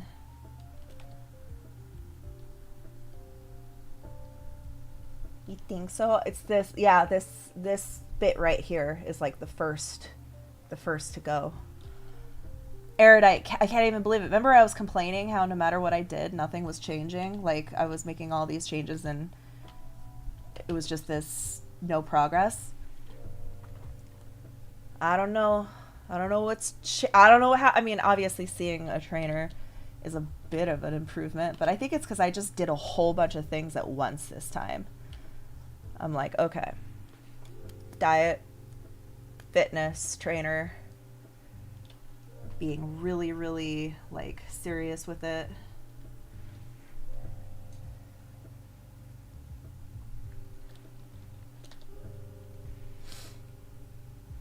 You're hoping you can get off your plateau this year. It's hard. Are you getting good sleep? Maybe we should start taking group walks together again. Do you remember those? Holy crap, 50 pounds? Whoa, I'm sitting here bragging about my 20. If I lost 50, I would look like I did in my 20s. Let's see, actually, where would I be?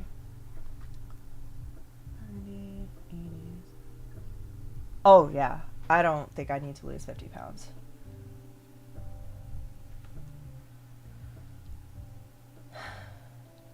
Maybe. I'd be pretty lean at 140.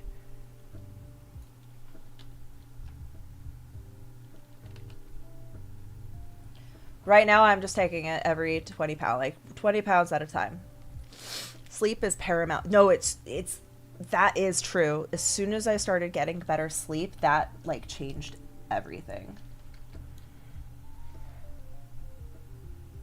150 to 160 would be ideal. You're about 200 pounds.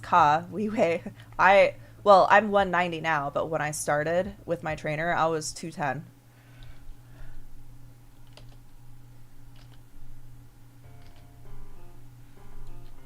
But 200 looks a lot different on me than others because I'm really tall. You just don't get enough. That, I think once I started getting sleep, that made a big difference. You're only 5'8". Well, I'm 5'9". Yeah, I think at 5'8", 160 is a good weight for a guy. I mean, it's thin. If you're like, it depends though. Are you like broad or are you compact? I get compact. When I lean out, I'm like I'm lean. You're 6'4". Oh, damn. Yeah. Well, erudite, that's like the issue with like my husband is 6'4", and he holds his weight really well, so he feels no need to exercise. And I'm like, babe, you are not getting good sleep. You are not healthy right now. You just because you look hot isn't an excuse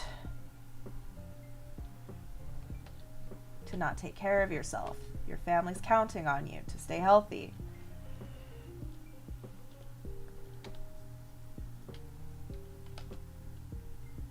Okay, I have to do some stretch and folds here in a sec.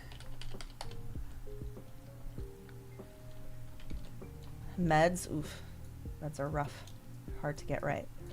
I love this pose so much. Oh my gosh. Okay, I gotta go do my stretch and folds. I'll be back in 2-3 minutes.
All right. What helped you the most was walking to the office a mile and a half each way from the train station. Gives you 3 miles a day. That's awesome. I'm trying to convince Steven to walk. I don't know. Maybe he thinks walking isn't manly. I don't know. It's annoying.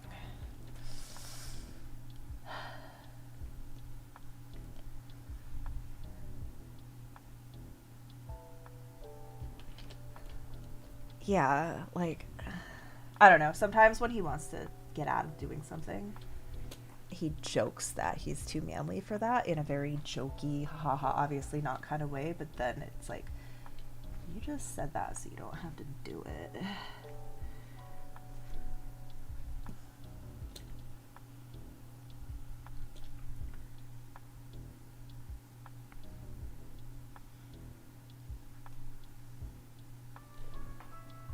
Bro, move. Move your legs. You're gonna have heart issues.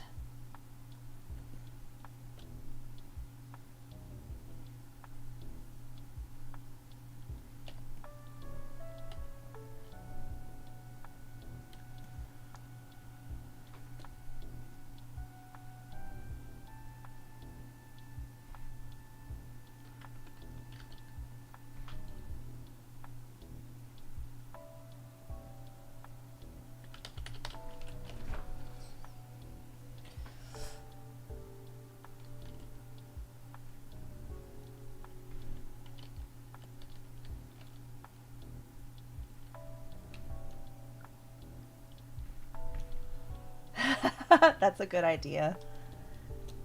Yeah, the issue is he works from home now, so he's not walking around the warehouse anymore, or the sorting center, whatever.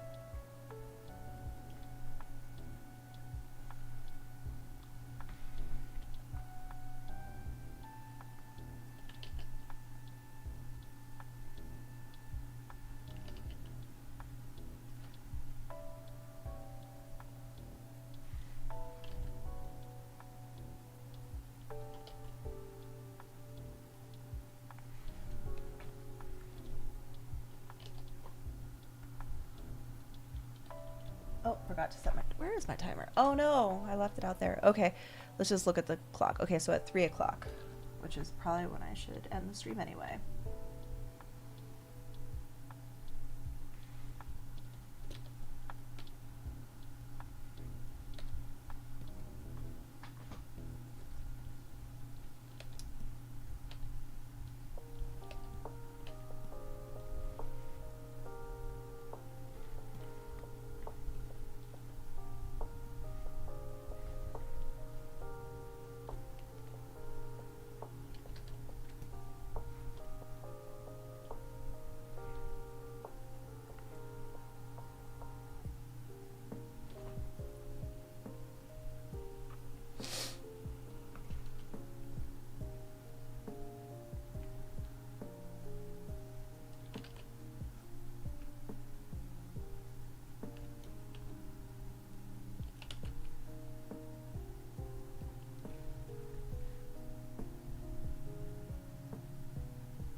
All right, Erudite, have a good one.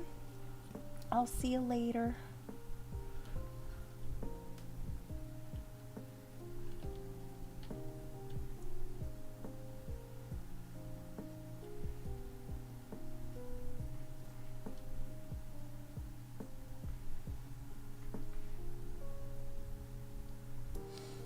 What's up, Gabriel? I'm feeling amazing. What's up, Bard? Aw, thanks. Always. Just kidding. How you guys doing? How's your New Year's?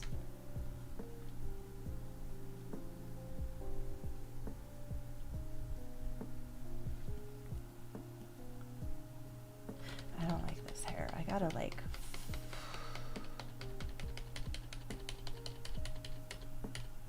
do a thing. I'm gonna draw in the skull. Draw him bald, you know.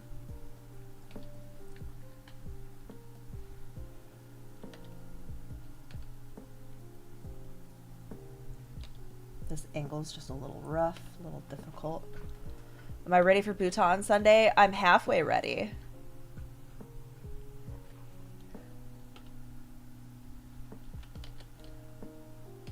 Not fully ready, but I got some of my prep done.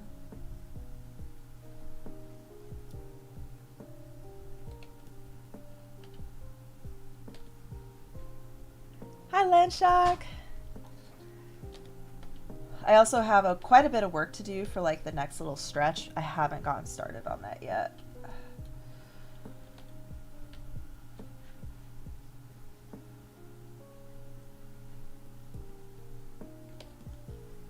Why is this tricky?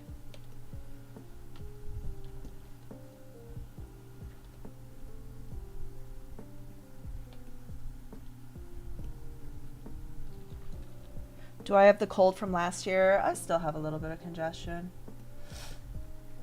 But for the most part, I'm good. I saw my trainer today. Got a good workout in.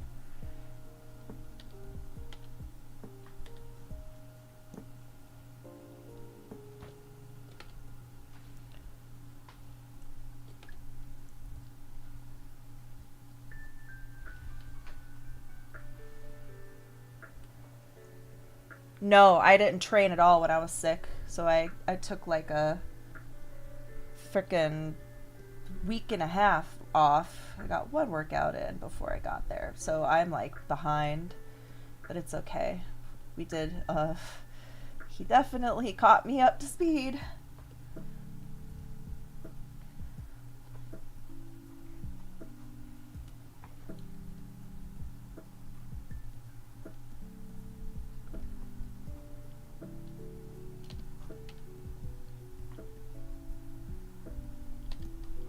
Definitely made up for all those missed days. And then we have a makeup day on Monday. We usually do just once a week. But because of the holiday, we didn't do it that last week. So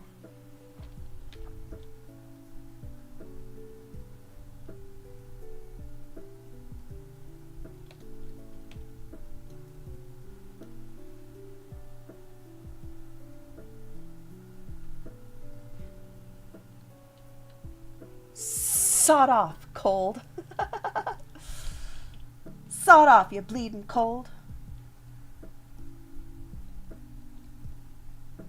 I love that phrase.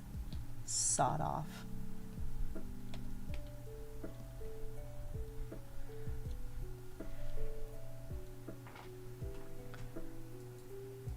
This guy looks like he'd say sawed off.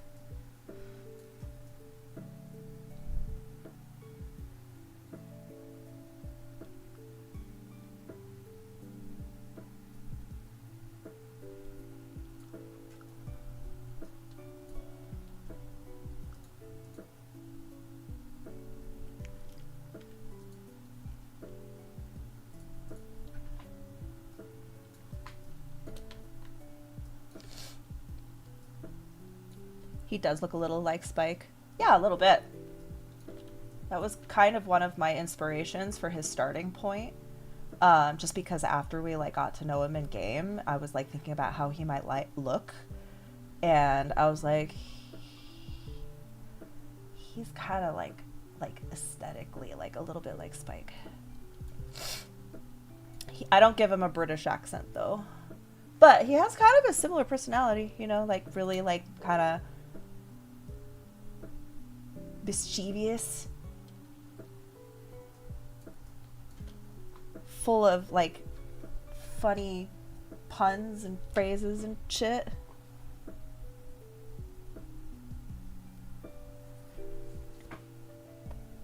That'd be nice, Ka.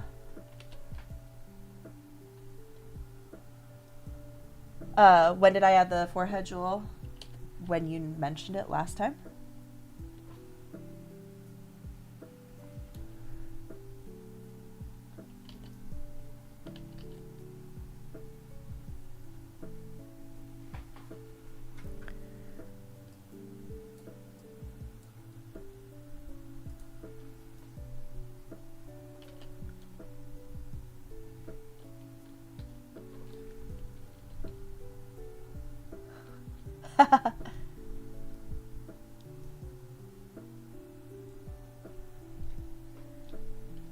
Yeah.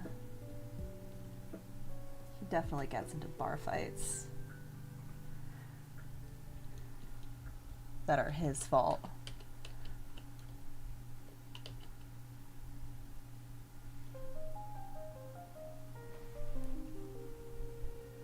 You just can't justify buying DM players and MM right now? What do you mean?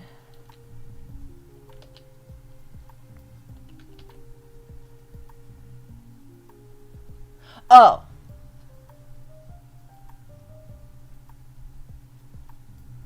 Yeah.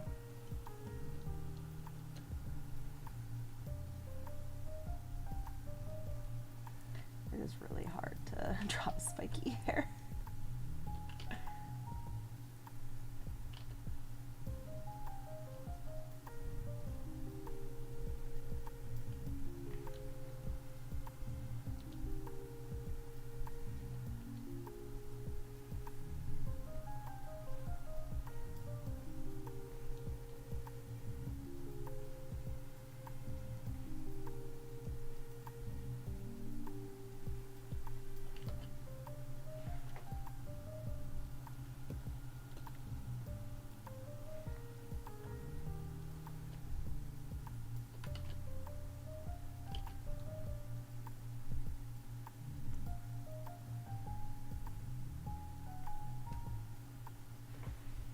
How's my sister doing? She's doing great. She's dealing with some Instagram troubles, but I think she's fixing it. I don't know. I'm not on Instagram anymore. Fuck those guys.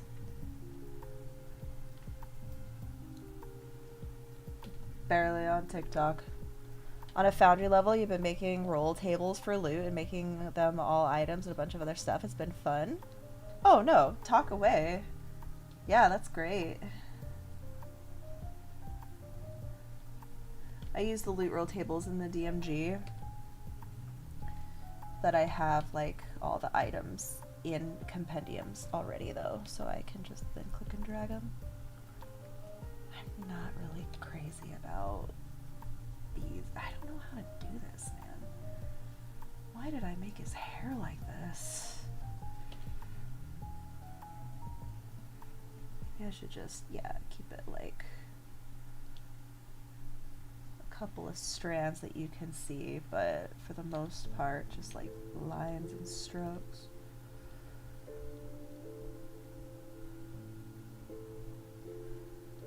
When I first started Foundry, I definitely was importing my own stuff, like I was writing it all out, but it just really burnt me out. I didn't like doing that. It was like 90% of my prep was manually inputting monsters and items. Don't recommend that.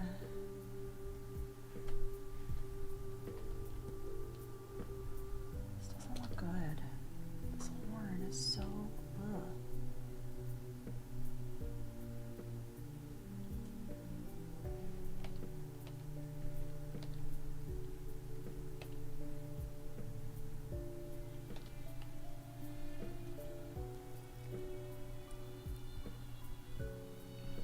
That's good. Yeah, it's just too much work for not a lot of payoff.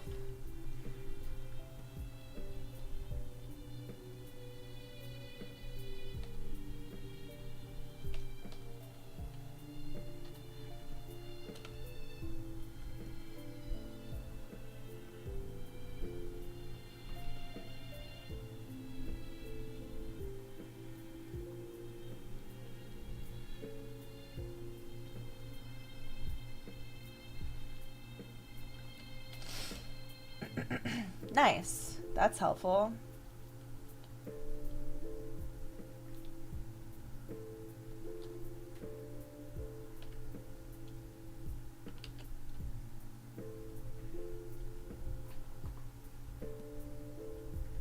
Let's see. Did I decide what his shorty has went on his pointer?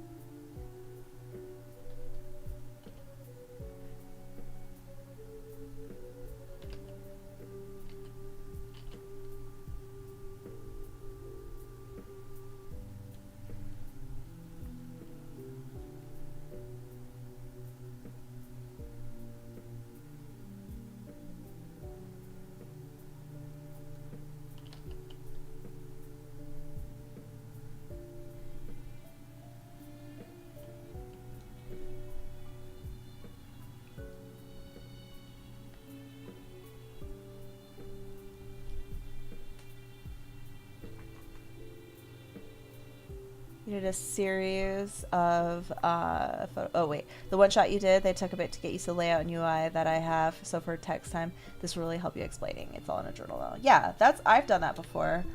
I've done that. What I did was I made some GIFs to show the different steps.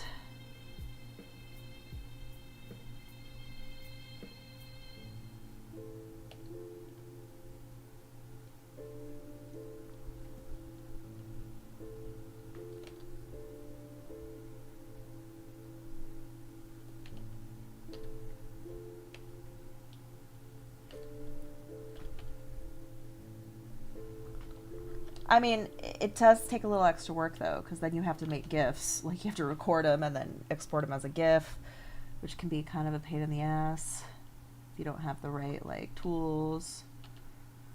And they have to be small enough. And then I would upload them into a journal, and then they could just see it.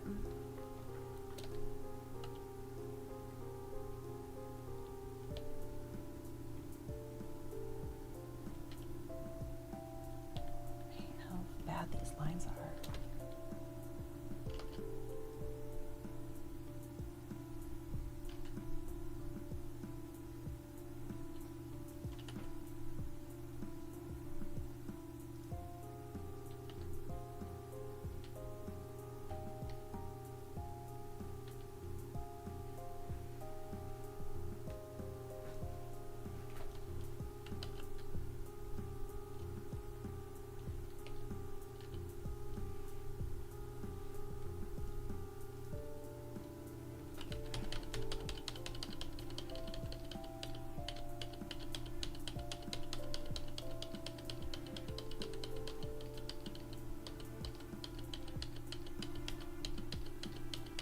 Damn it.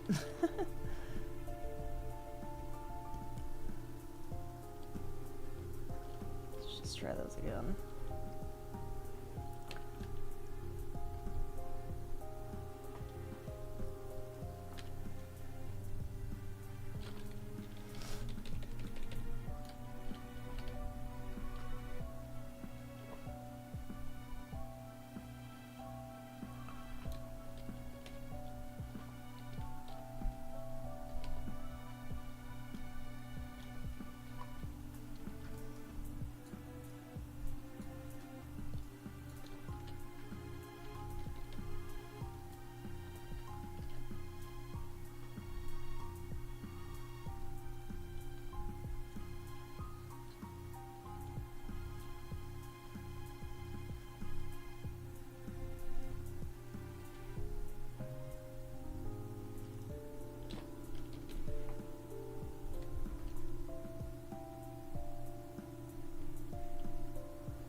Let's zoom out for a bit.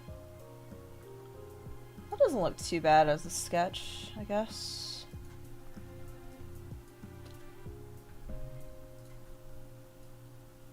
Not too bad. Not perfect, but could be worse. Let's do a clean line around the outside edge.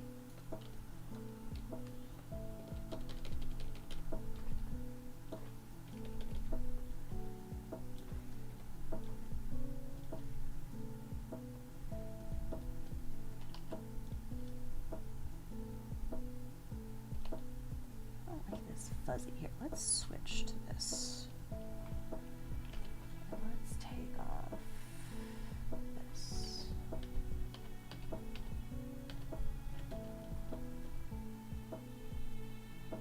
Nah. No. Put that back on. Make this smooth. Okay, let's go.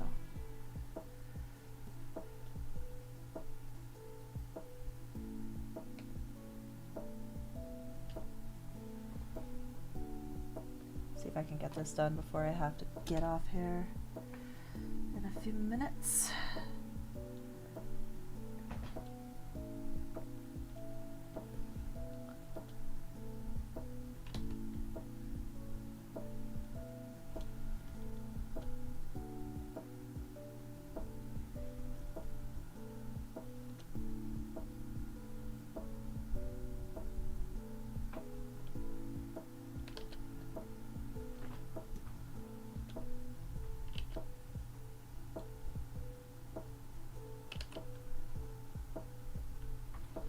What's up, Ed? How's it going? Yeah, where have you been?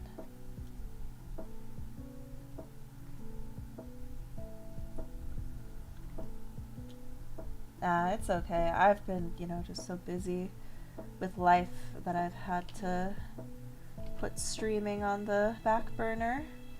But I have been streaming more lately.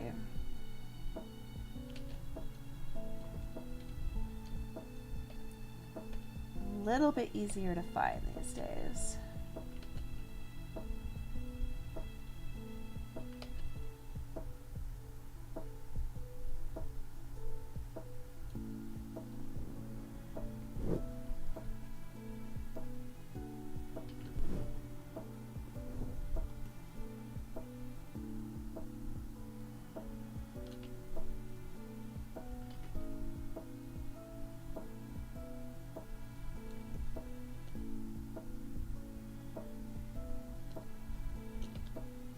If I'm quiet, it's because I'm so focused.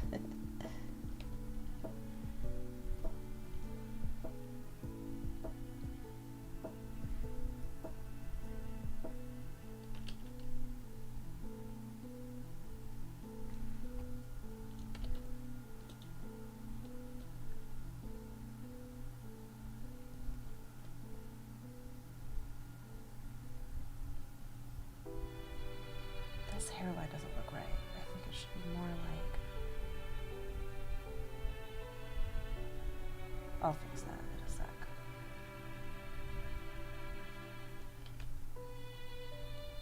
I've been trying to make custom magical weapon, but setting up the conditions and macros not happening.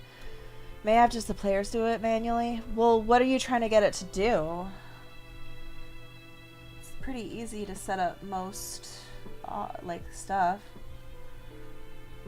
without it going too crazy. So the thing is, when you're setting this shit up at Foundry, you have to think like a programmer in the sense that you're trying to get to your goal with the least amount of steps. The simpler it is, the better it is. You don't want spaghetti code. So you have to think about it in its like simplest of terms. It gets a +2 versus shapeshifter, so I would just recommend that what you do is give it 2 actions Attack and attack versus shapeshifter. And then in the attack versus shapeshifter, just give it another +1. Okay, I think you're doing too much. You don't need to do all that in the thing. Give the player something to be in control of. You don't need to automate all that stuff. You're going to take the fun away from your players. You're not designing a video game. Exactly. The only time I program stuff in is to make it easier for my players because they, sometimes are a little confused with the interface. If they need a different weapon, literally just make a different weapon and just instruct them to use that other weapon. The more you fuss around with stuff like that, the more you're creating opportunities for the software to not work or bug out, which slows the game down and which takes the wind out of everybody's sails. But you don't need to automate that. You just have it, have 2 weapons. It doesn't need to be automated. You don't need to code that shit. It's your energy could be spent elsewhere, You're a one-man DM. You have to make judgment calls on what's worth programming and what's not worth programming. And what you just described definitely sounds like it's going to just make things too complicated. And you're taking away stuff from your players. If your player is capable of just using a different weapon when it's appropriate to use that weapon, then let them do that.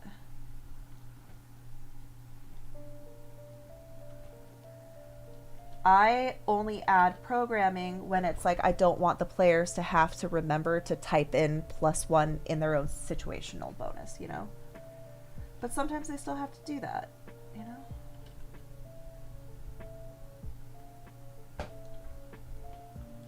I have a module that if I wanted to, I could make it so when my players go over a trap, it automatically would pause the game and then call for a roll to see if they actually hit the trap.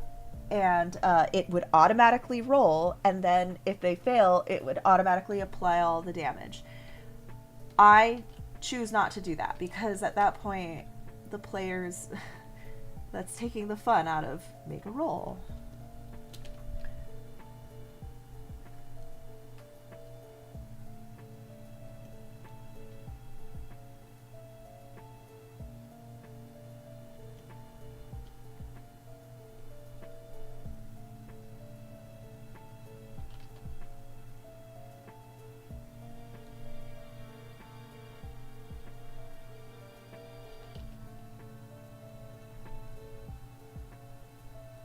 Yeah, not a video game. If you have that much time to work on that stuff, spend it on practicing characters. Spend it on the encounters themselves. Spend it on making your maps, or if you make your own maps.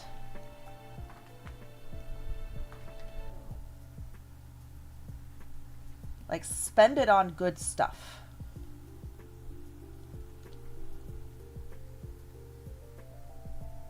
That's why I stopped doing things like that. I didn't want to input stuff because I was taking away time that could have been spent on other things.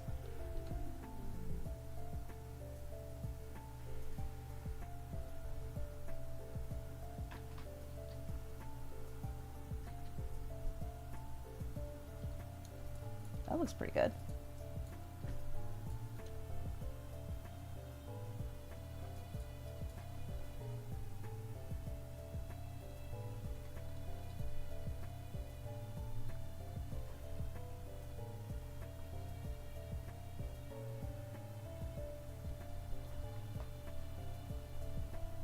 Okay, let's fix this wonky hairline.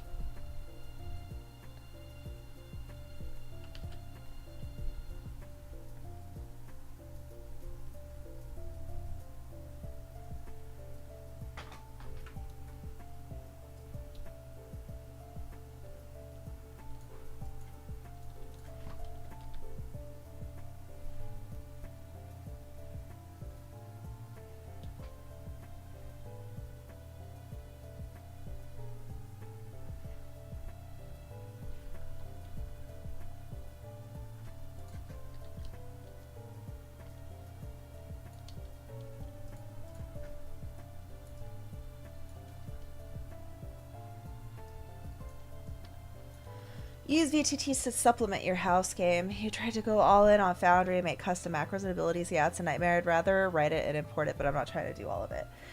Yeah, and it is, look, I get it. It's really fun playing around with Foundry and seeing what you can do.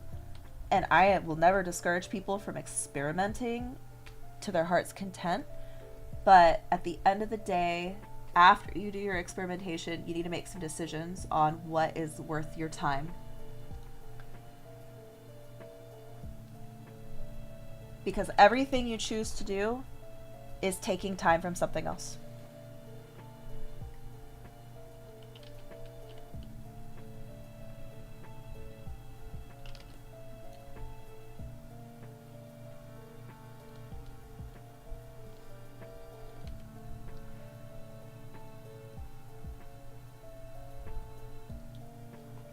Right now, I find the best use of my time is encounter design and building out story ahead of time. Planning like scenes with certain characters and practicing my NPC's performance. Yeah. Enriching the story. I think that's the biggest thing for me. Because my players really value story in all my games. It's like their favorite thing. It's my favorite thing, actually.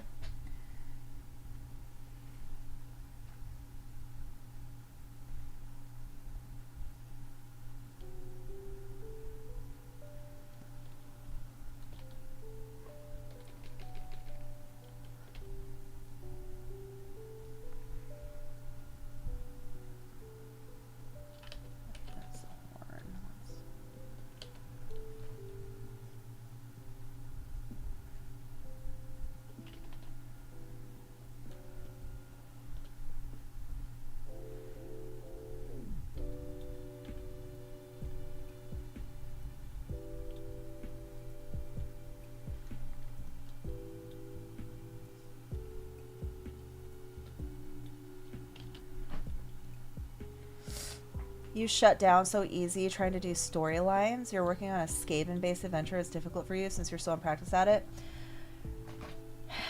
A good way to get started is to just write an outline and write out the different like beats that you really want to hit. And then fill it in from there. Bonus points if you then can tie everything into different players.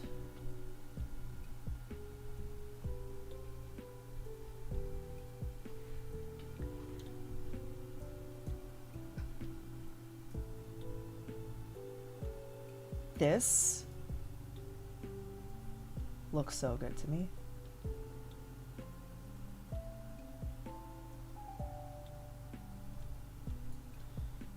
I'm so pleased.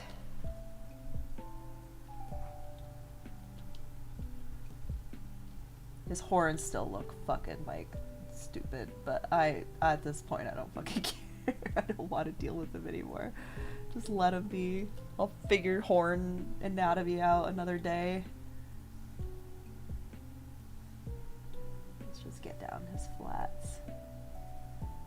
I've been afraid of line art on this tablet for a long time because I've gotten so used to line art on Procreate. The brush is just way more stable and easier for me to get clean line art that I've just feel icky about line art over here. But I've been doing some research and watching some artists that I very much I'm inspired by, and I think that this ended up looking pretty freaking good. Now, I don't know how this is gonna look once the color's on it. Maybe it'll look like trash, but still very pleased with this so far. It's so cool. I made him so cool. I'm now afraid.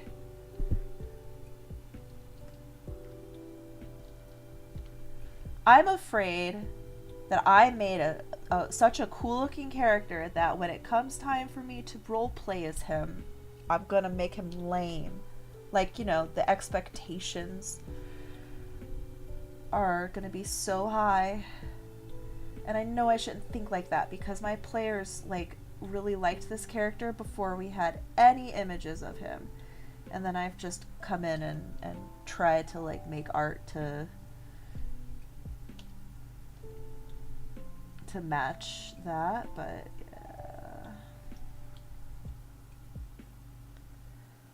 Players are a good source of inspiration. Absolutely. I will always have a preference for player-driven story content over my own story beats. The majority of NPCs in all my games are NPCs that are related to players that I did not invent, that I built upon.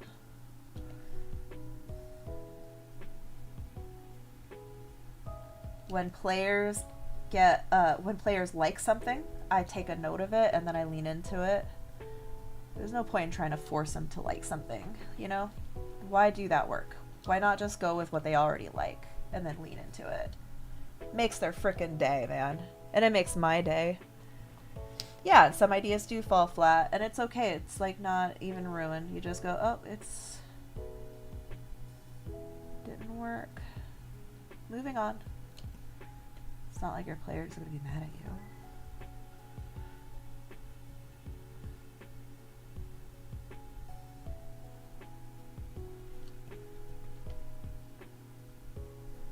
I think the only time I've gotten, like, I've had a player, and it was, you know, like, it's fine, give me, like, feedback on, like, what I could do to make the game more fun for them. It was like, let us roleplay more. Like, you don't have to, like, push anything along. And I was like, oh, okay, yeah, I can do that. Roleplay as long as you want.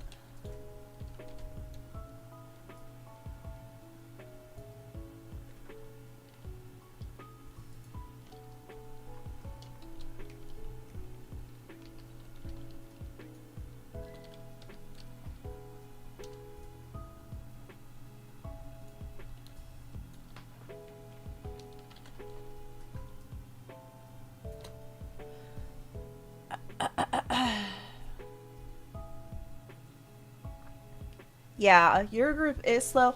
I have been in the habit of pushing things along, but that was because I was playing with players who didn't really roleplay very well, so there's a lot of dead air.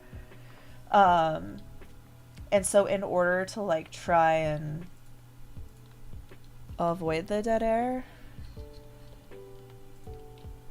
I would, you know, push them along. I should do a back color for this. What if I did like orange underpaint? Yeah, and being flexible with your group is kind of important too.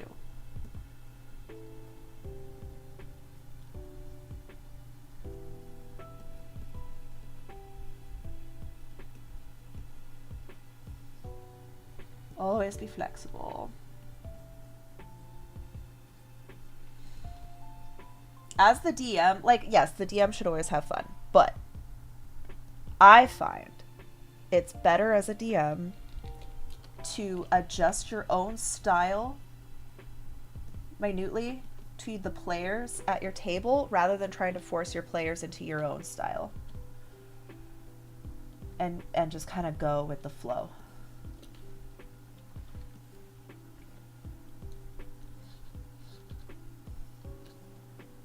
You're gonna like it better, I think. I think when you try to like force players into your style and you're not like adjusting to them, it can end up being kind of boring for everybody.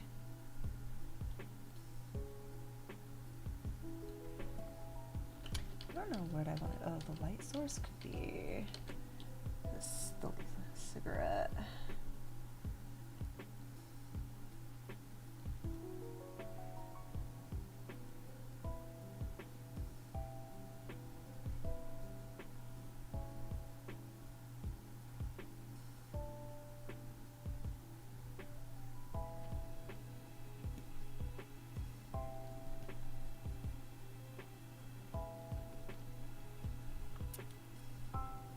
What's up, Brute? Long time no see. I've been great. How are you?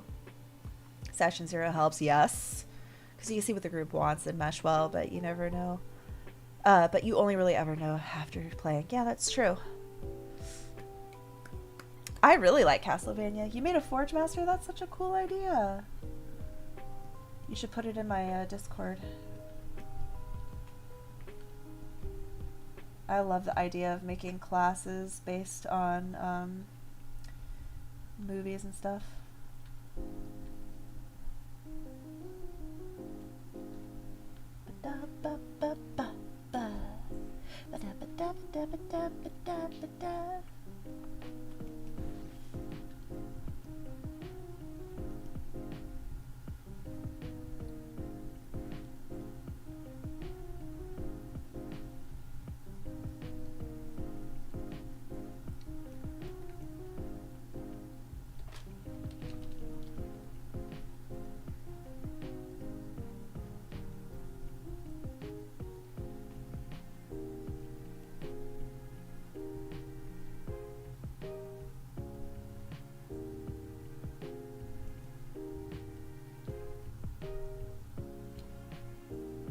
You got a second kid on the way?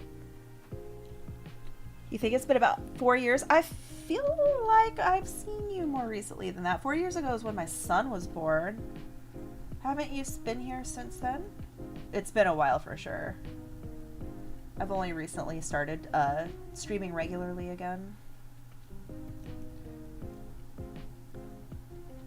Hi, King.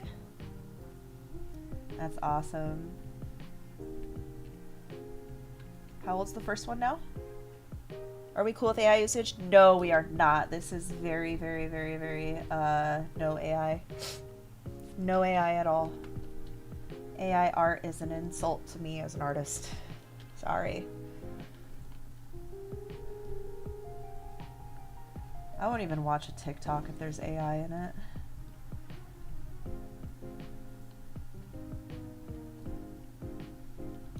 Old one is 3 years now. 3 and a new kid in the way. 4 years difference. That's a pretty good difference.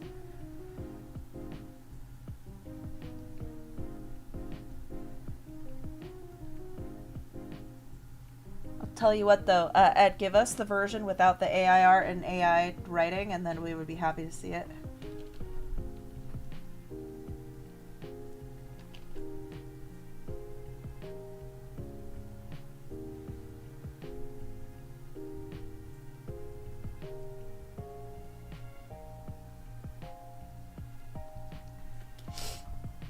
Which channel?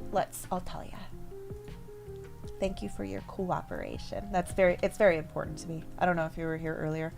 Why don't you put it in, let me see, the D&D discussion under TTRPGs?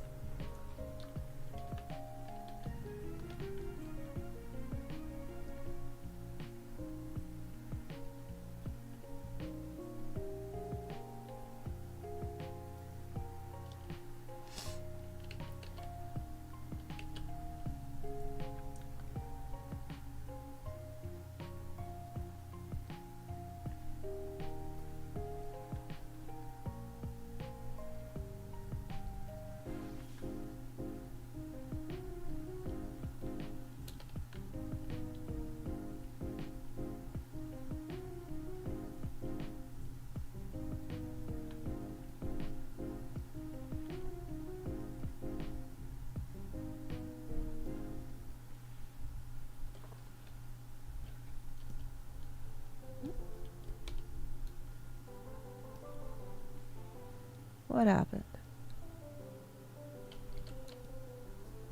Why isn't it coloring? Oh, that's why.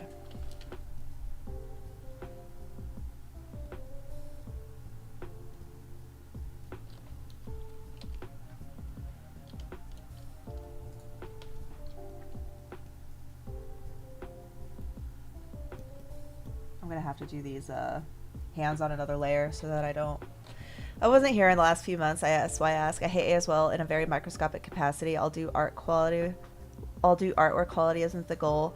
Yeah, but this is the problem. Even if you're not intending to like show anyone, or if it's just to visualize things, you're still using it, and using it is like the act of using it is really bad. It's the reason why data centers are going up and RAM is getting more expensive, and like the artists whose work was stolen and not being compensated, the water it's taking, like you're giving money, you are you're when every time you use it, even if it's just for personal reasons, you are giving OpenAI and Midjourney and whoever else justification for destroying our economy, destroying our environment, artists losing their jobs, and they will continue to put money into it and continue to do what they do. And like that's why I'm on a full boycott. Just the act of using it, even if nobody ever sees it, is harmful. And if you need if you just need visualization, just go look at Castlevania screenshots, Castlevania fan art. You don't need to generate AI. AI is just stealing that stuff anyway. Get it from the primary source, not the shitty source. Not the second-hand source. You know?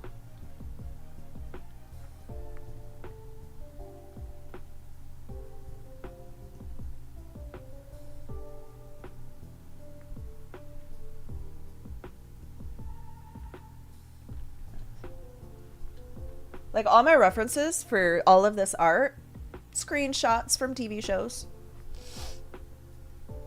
You want to see the screenshot that I was looking at for this piece?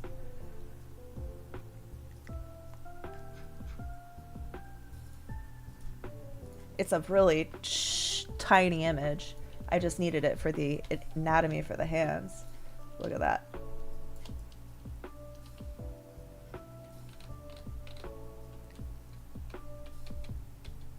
No, not. Yeah, that's fake.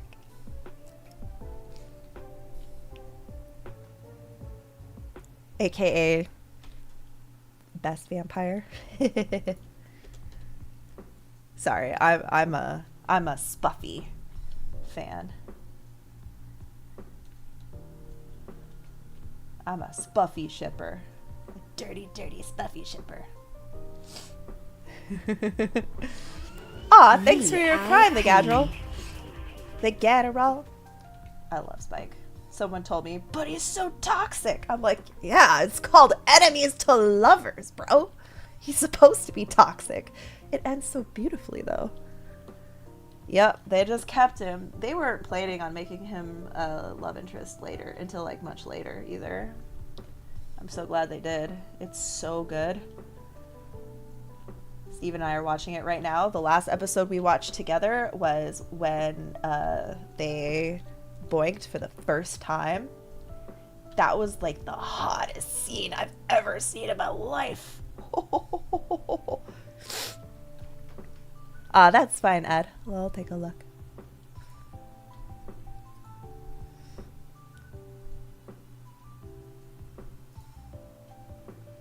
Guys, if you want to see this homebrew artificer class, Forge Master by Ed, it's right there. Beautiful. Let's see. Forge armaments. Cool. It's like necromancer stuff. Yeah. That's awesome. You guys should definitely go take a look at it. Nice little PDF. Wonderful.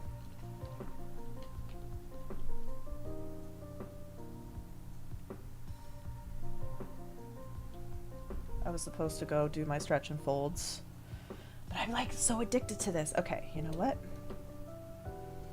I'm just gonna very quickly block his hands in, and then I gotta go. I was supposed to go a while ago, but I didn't, because I'm like so into this drawing.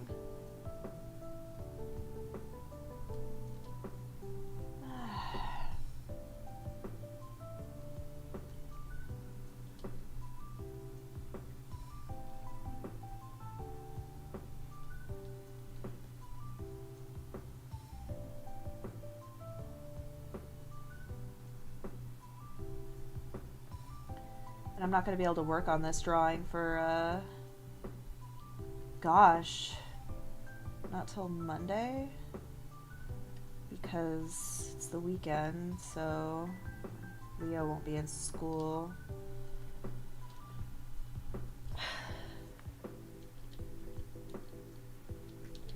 All right, let's go ahead and grab this.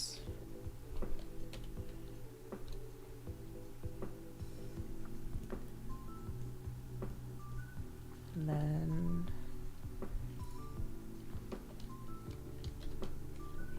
okay, great.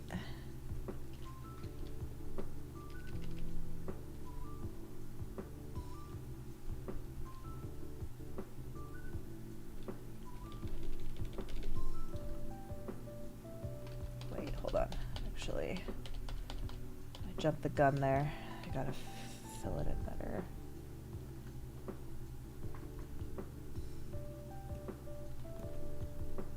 I don't want it to accidentally be kind of like see-through-ish.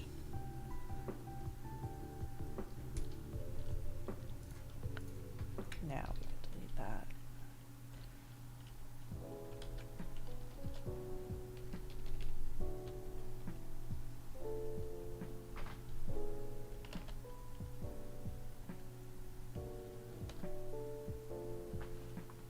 And then still a little see-through-ish.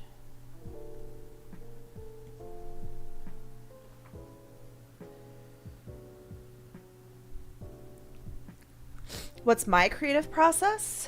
Well, it depends on what I'm working on, really. But when I have an idea, usually I start with like research.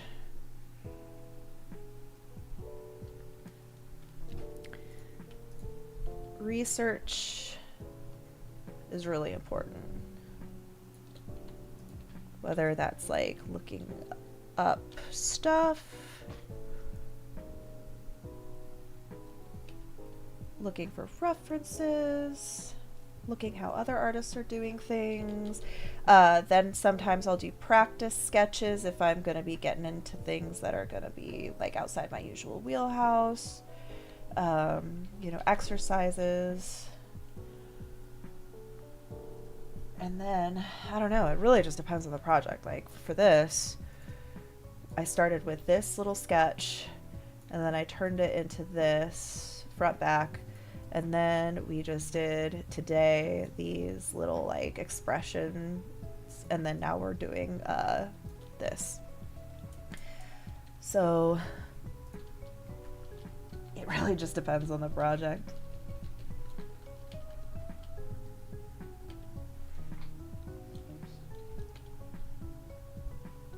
Stop.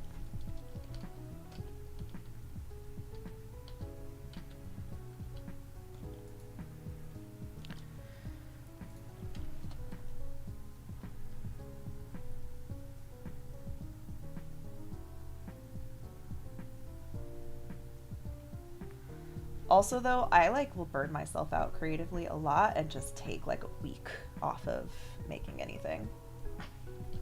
That happens a lot for me. I just get tired.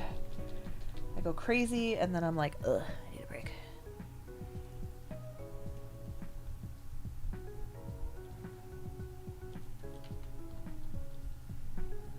But it is good to have goals. Like for this, I'm trying to make a dope ass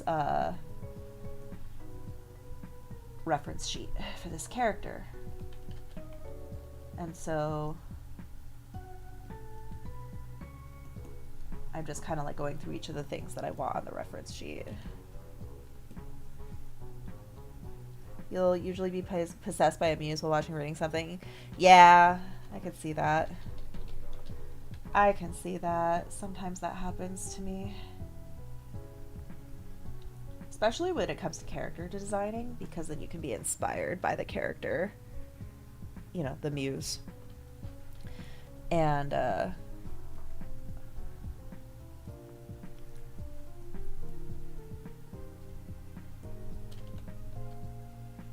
especially in like tabletop RPGs, it's fun. It's fun to make your characters based on stuff.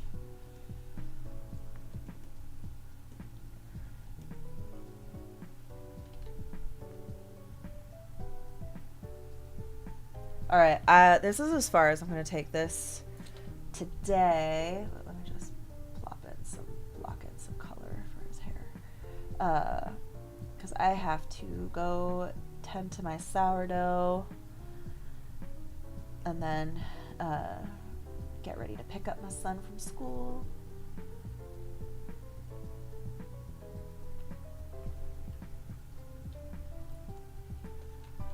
I'm like really happy with this. It's coming along well. Wait, I forgot. Gotta do one thing. This boy wears eyeshadow. Just a smudge. Totally didn't steal it from Calamity.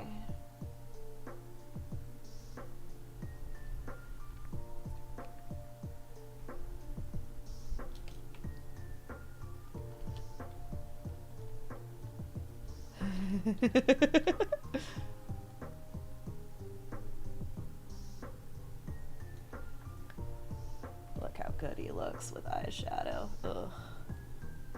I think eyeshadow on males is very attractive.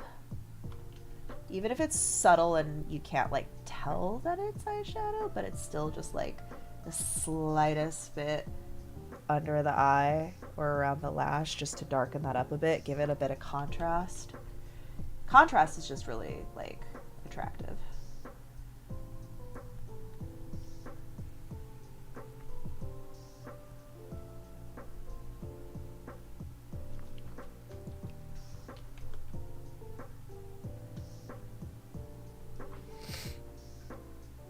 All right. Okay. I actually do have to go now. This is great. Thanks for hanging out with me. I gotta go tend to my sourdough. So I will see you guys on Sunday for Beyond the Abyss. Happy, happy, happy. I'll catch you guys later. I should raid someone. Maybe. Well, how many do we have in here?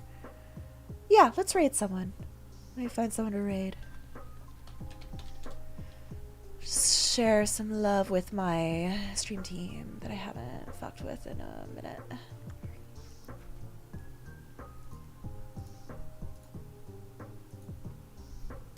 Give me a sec.